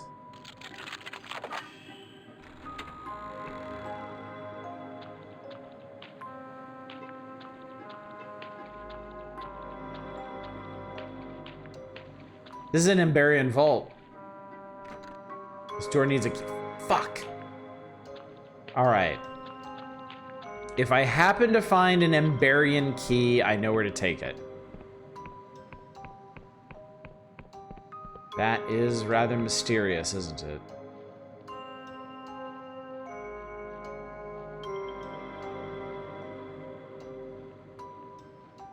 So Drake, no, I don't remember how much you might have seen of this before, or how much you might have picked up about Vela tonight, but Vela is the point of this game. Everything in this game revolves around Vela and us trying to find her. She is trying to find an artifact that would give her godlike powers, the powers to remix reality itself. And pretty much everyone is afeared that that will not end well because, well, the last time somebody tried something like that, the entire surface of the planet was destroyed. When the Hallowed Cave released the fungal spores, dooming the island with their now unhindered spread. Oh man, so I've been playing Scald against the Black Priory in my own time, and holy shit, I got to some really creepy stuff that has to do with spores and mushrooms. However weird and dark this game gets, like, Scald just blows right past it. But it's really good. Like, the atmosphere in Scald is absolutely top-notch. Crit Skull has very good writing as well. How's the gameplay? It's great. It's old school RPG stuff. It's like strategic battles with a party of up to 6 characters. Really crunchy. It has a very D&D style feat system. Lots of different equipment options and the like. Yeah, I would strongly recommend it, especially for the price. It is not a particularly pricey game. Okay, so that's what we... Okay, I mean, this is pretty fucking obvious what we gotta do here. I mean, we just gotta get on that digger and climb across, and then we're there. Easy peasy lemon squeezy. Let me review my quest log real quick, though. Where are we, anyway? Okay, we're here. That'd be fucked up. You open a random cave and kick off an entire quest line that gets worse the longer you ignore it. Alright, so for Caxton, we need to get into the Corrupted Lands. Missing persons. Corrupted Lands. I can report back to Afra. Oh, and I need to talk to Nadja's mom. We could potentially stop off in Ferropolis. In fact, you know what? That might be the wise thing to do, because it's getting kind of late.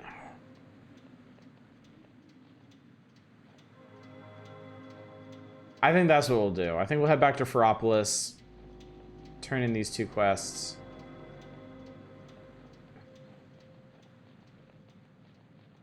I'm curious if the Clockwork King quest is ready to be done, or if that's going to require a trip into the Corrupted Lands as well. Plus all the SimCity stuff we want to do with our capitalism properties. Yeah, I at least want to finish Thornwood, because there's that whole fucked up statue in the basement. Like there's a quest line that goes along with Thornwood that I'd like to do, but Thornwood is not going to be cheap. It seems like of all the potential properties, that one's going to be the most expensive to finish.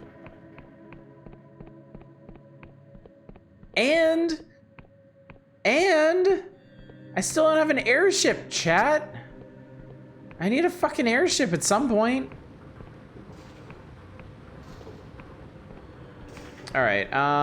It's still during the day, so first things first, we're gonna go see. We're gonna go see Nadja's mom. That is this building, I think. Yes, it's this building. We're just gonna have to wind our way up to the top. That's right, it's this way. Need to find Sid. We did already.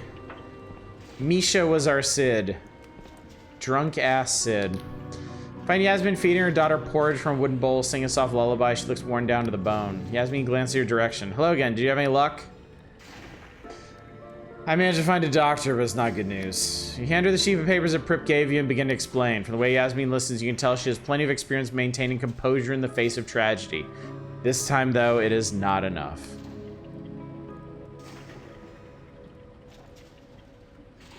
I'm gonna give her a handkerchief. I don't know if she's a huggy kind of person. She finished and looks over at Nadja for a long time. Oh, my darling, how could I have let this happen to you? Yasmin looks back at you. I know you did your best, but this is quite the dilemma you brought me. What do you think I should do? Oh, fuck me, man.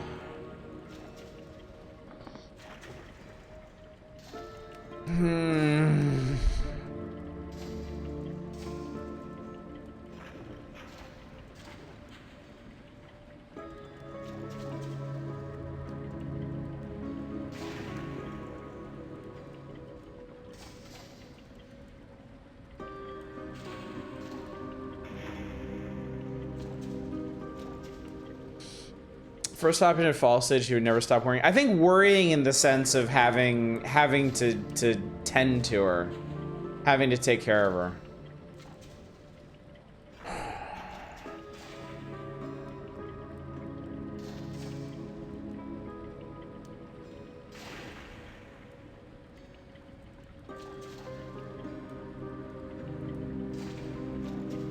Doesn't the vision works keep them alive indefinitely? Doesn't that damn her to an endless dreamless sleep? It's the same both ways. She's already there.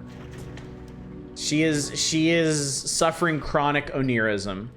The difference with the vision works is they will induce that on purpose to regular people who volunteer for it. So, but she's already done. There is nothing. The thing is, there is nothing that can be done for Nadja at this point. What we're really deciding is,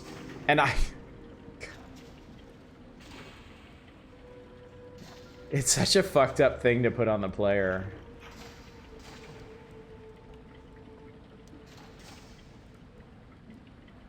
System of happy people on all sides. Win, win, win.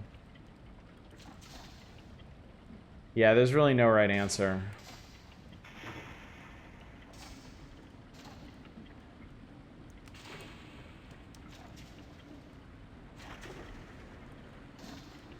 I'm leaning towards the first one myself. I mean, this woman has been through a lot, and it already explained that it's been like a huge struggle taking care of her, so. Yeah, let's do that. Send her the vision works, that way you won't have to worry anymore. In theory, it's the obvious choice. I don't know how to care for Nadja properly, let alone bottle her visions, but they do, and obviously the money wouldn't go amiss. Past the contract you gave her, if the figures described here are even halfway accurate, I'd be able to live comfortably for as long as Nadja's illness lasts. My heart tells me I should keep Nadja here. No matter how long it takes for me to learn the vision trade or how difficult it would be to take care of her. If there's any way I can still communicate with her, even if it's only through dreams, I want to take it. Truthfully, though, it's moot. I don't have 120 coins to buy a dream crown from Vidal, and I doubt I ever will. My neighbors have been tremendous help, but there isn't that much cash in this entire tenement. Suppose I'll get in touch with this Dr. Prip and begin the process. What else can I do?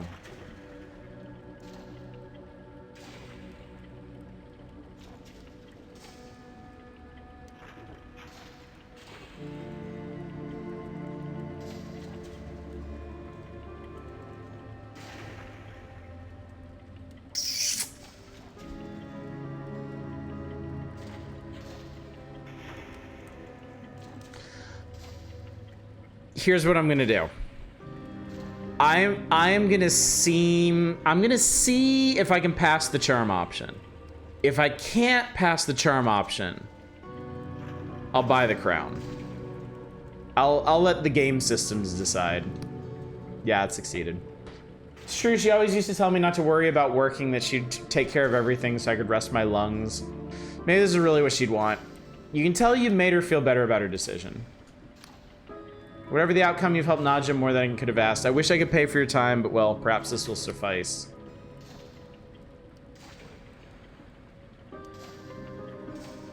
This is how you get the house deed?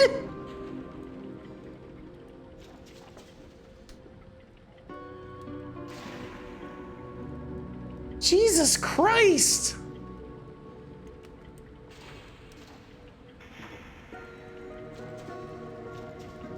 I mean, it had occurred to me I hadn't found a place to buy it, but I thought that was just gonna happen somewhere. Is there an option where you kick Dr. Dipshit in the dick? I could... There was an option to pull a sword on him. I think I could have killed him and shut down the vision place entirely.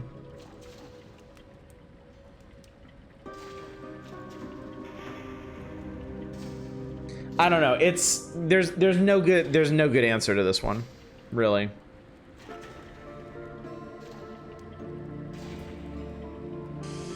Anyway, this is a deed to our old family home just outside Ferropolis. Technically, we need to petition the Clockwork King for change of ownership. Since the militia have all but abandoned the countryside, you should be left alone. I can't accept this from you. Oh, yes, you can. What use would we have for it anyway? Restoring that place is a full-time job, one for someone without a lung full of spores. That's right, her mom's sick too. Call it collateral if you like. When this kingdom is peaceful enough for our family to return there, I can buy it back from you. Thank you. This time her smile is warm and genuine. May you have more luck with it than we did. Seems this matter is settled. All that remains now is to pick up your finder's fee at Vidal's Vision Shop in Ferropolis. I mean...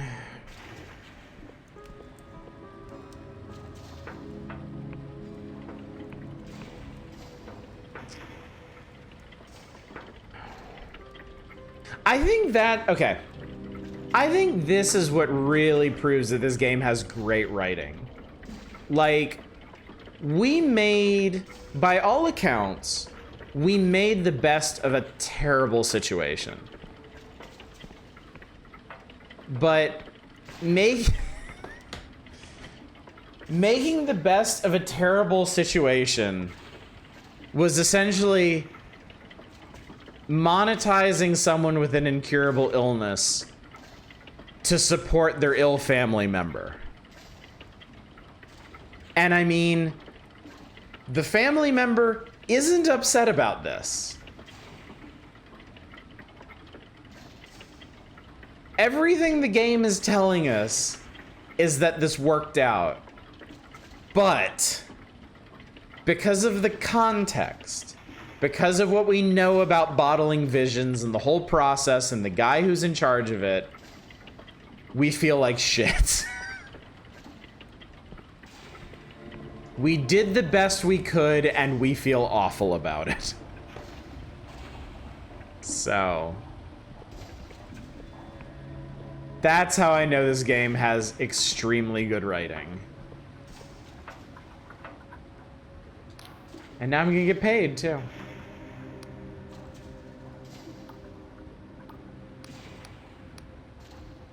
I believe you have some money for me from Dr. Prip. Indeed, just arrived by special courier. I take it Dr. Prip wasn't able to cure Nadja then. I always felt a little queasy about the vision works, but it sounded like the right decision. Even Prip's 50% cut that proceeds that place can be considerable. I doubt Nadja's mother will need to worry about money again. Oh, I can hand it back. Give it to Yasmin. I didn't do it for the coin. Right. Very well. I'll make sure it reaches her.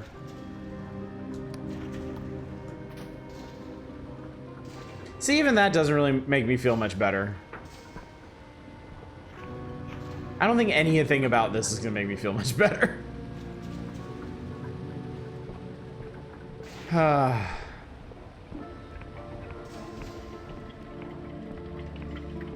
also got experience for that, by the way.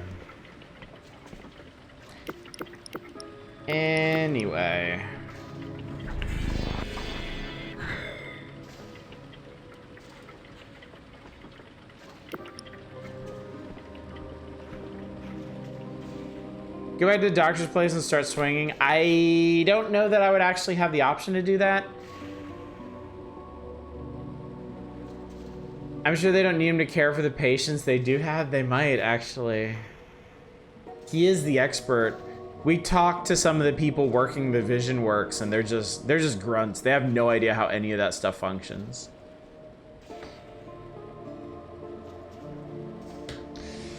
My dad ended up dying before we actually had to put him in a care facility. We knew he had to because we couldn't care for him at home while he recovered for another broken hip. And then a few months after he died, my brother pointed out my mom was singing and less stressed and happier than we'd seen her in years. Not that anyone wished my dad dead, but him dying eased a lot of burdens, yeah. No, I think that kind of, I mean, what you're getting at is guilt. What you're getting at is a very specific kind of survivor's guilt, and I think that is pretty common for people who have, like, you know, parents with conditions in advanced age. And that's something that a lot of people really do have to deal with. And yeah, this absolutely has echoes of that. Flipped around since it's a child instead of a parent, but yeah. It touches on something that is not easy for anyone. Everyone in the stream, including the streamer, needs a goddamn hug. Giving me a lot to think about tonight. People offload their ill, dying relatives all the time. Given the choice and the means, think I'd still prefer to keep someone I care about close by. Yeah. Yeah, this is,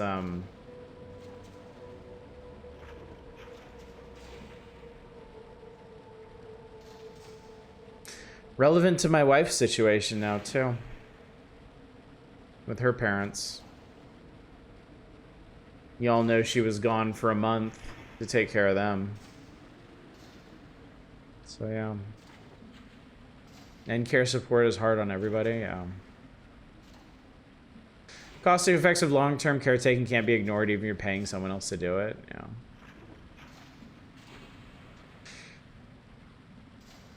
One of the guilt properly upgrades the skyship docket.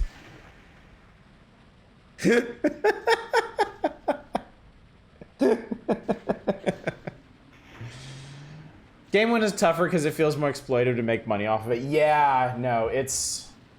Yeah, this one hits hard. Because it's a good solution that feels bad. That's what it is. And, you know, I really don't think that's so different from putting a parent in, like, a care facility. You know, it's like, it's exactly like Deep Thought said. Like, anyone would want to keep their, you know, their loved ones close, but that kind, like, the stress, the difficulty of that takes a toll on anyone. And yeah, putting someone in a care facility is a good solution, and it, like, you know, it's going to alleviate a lot of that stress, but it's not necessarily one you're going to feel good about on the face of it. And this just really kind of twists the knife with the whole, like, capitalist exploitation angle, you know? I really was not expecting this game to have a punch like that one. It's pretty... It's a lot. Anyway, let's talk about this fucked up Clockwork King. A head full of gears is requested. Splendid, you're practically one of us now. I promise you won't regret it. Just studying the message you retrieved from the graveyard, I think His Majesty wants us to pass it on elsewhere, but not by the usual channels.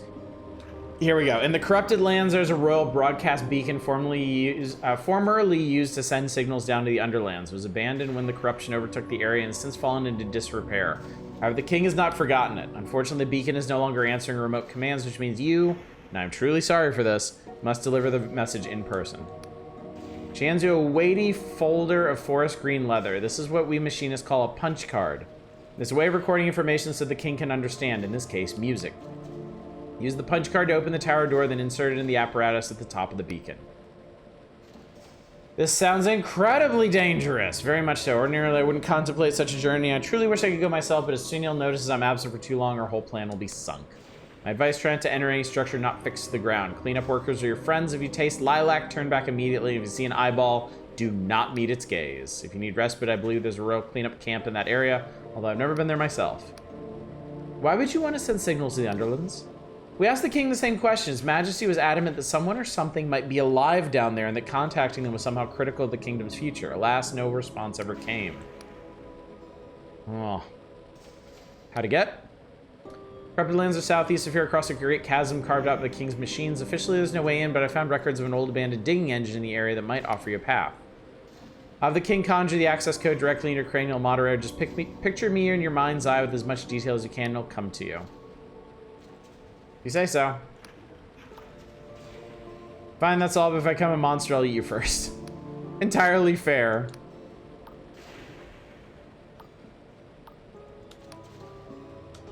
My aunt was the only one in the family caring for my grandmother. All the other family in the area were telling her if it was getting too much, put Tutu in a facility who could take care of her. When she did, the same family got on her case for God. See, that is like the last thing anybody needs. That is so fucked up. Music punch card like in that Bard guy's house.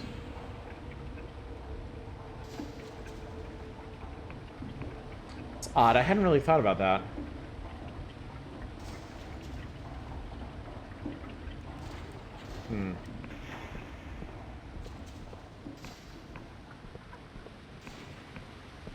Anyway, chat, I think that's gonna do it for tonight. I am gonna get me another room at the inn.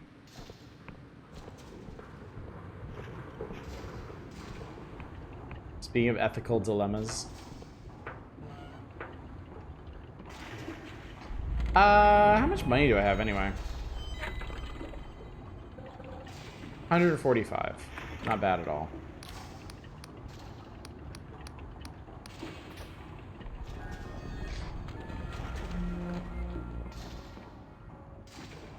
I believe it was this way.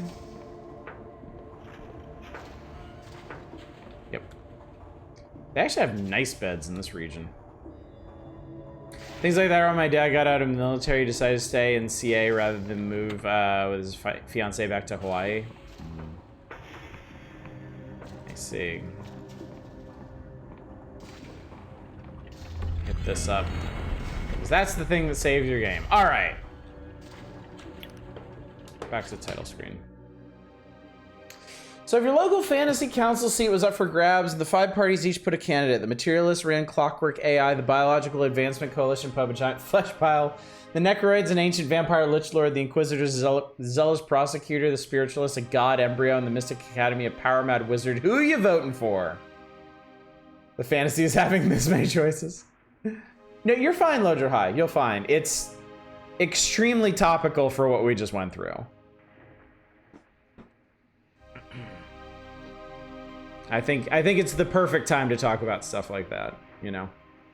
Trauma dumping is more if like we're in the middle of playing some like silly hog or like Cat Quest or something, and we start talking about putting our elders into supervised care.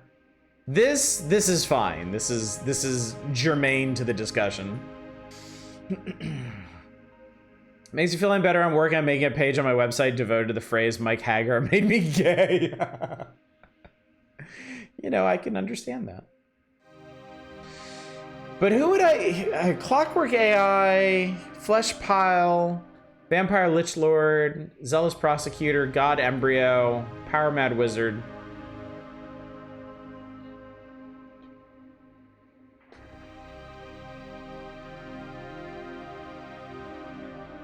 Maybe the Giant Flesh Pile. I think I'm casting my vote for Giant Flesh Pile.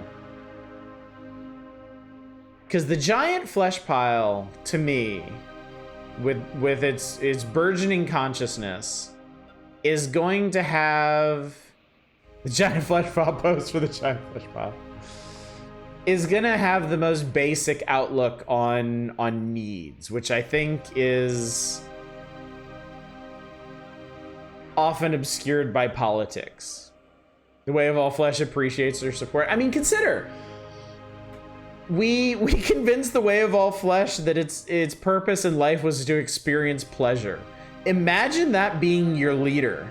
Imagine public policy being decided on a platform of the purpose of existence is to experience pleasure.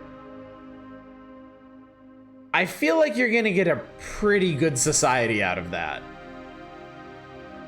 Lean the same way, oddly, at least it's not malicious. Yes, exactly, at least it's not malicious. Like some of your other options, I mean, the Inquisitor is gonna turn your country into a Puritan nightmare. The Power Mad Wizard is... Both the Power Mad Wizard and the Clockwork AI are just gonna do the most insane, illogical shit and turn your life into a living hell. The Vampire Lord is probably old enough to be extremely conniving and engineer everything for their own interests. And I don't trust God embryos at all, based on what we've seen in this game. How does that weigh when the pleasure of the flesh can be best gained by creating suffering for others? But the Way of All Flesh did not enjoy suffering. It wanted to be spared suffering. Like suffering is a very base elemental thing. Suffering bad. Is the Vampire Lord in this game the Silver Queen, essentially? And honestly, she's just depressed as fuck. She just sits there on her throne and glowers and does nothing. So, at absolute best, under the centuries-old undead, like, you'd have status quo forever and ever and ever.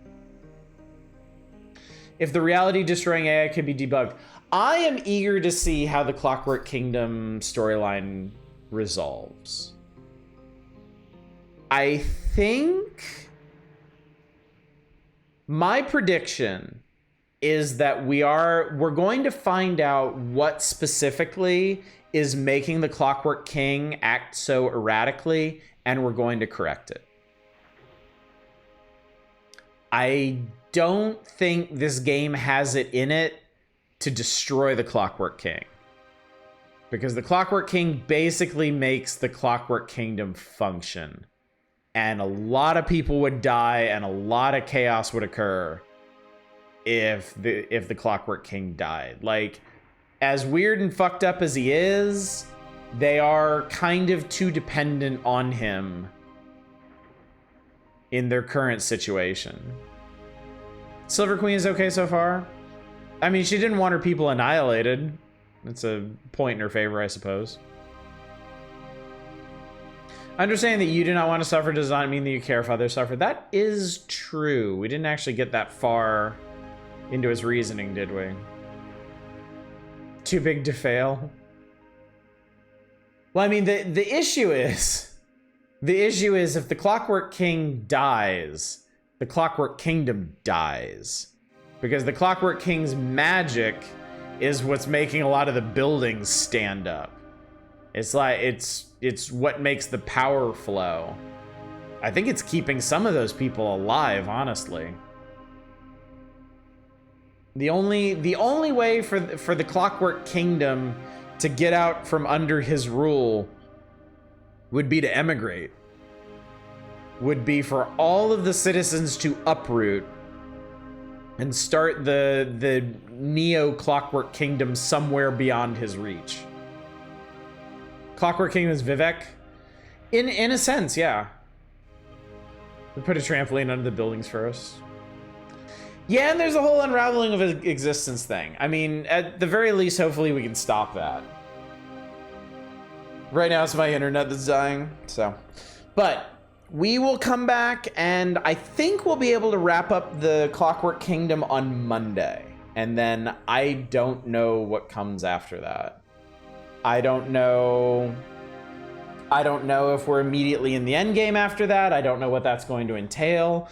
There better be an airship in it for me. God damn it. We may take the time. We're probably gonna take the time to do Thornwood, and maybe pick up some of the other quests. So I don't think we'll be done with Dread Delusion on Monday, but we will at least see the resolution of the Clockwork Kingdom storylines. But between now and then, tomorrow night we're back to the Power Hours. I am wrapping up the last outstanding SNES requests from last week, and then we are turning the page on the Power Index, and there will be more stuff for y'all to request. I think RPGs are coming up. Friday, we're doing Community Night for Pride Month. We're doing Super Lesbian Animal RPG. Power Hours will continue on Saturday, no stream on Sunday, and then back to Dread Delusion on Monday. And that is the plan, chat. That is how it's going down. So with all that in mind, let me go find somebody for you to raid. Let me go see who's up. Not many. Not many. I think I'm gonna send you over to Arch. Arch is playing Foundry. I think we saw them play this before, maybe. I don't remember exactly. But let's go see. It just started fairly recently, so. Anyway, gang, thank you so much for coming out tonight. Thank you for joining me for more Dread Delusion. Thank you for engaging with a rather serious topic tonight that the game put front and center for us. I do appreciate having chat support when these things come around, and it's always interesting to hear people's perspectives on it, personal and supposed, and so yeah, it makes it a more complete experience, I think. Dread Delusion has definitely benefited from having y'all with me while I play it, and I'm very thankful for that. So, anyway, hopefully I will see y'all out tomorrow night for the Power Hours, but until then, as always, y'all take care. Bye, everybody.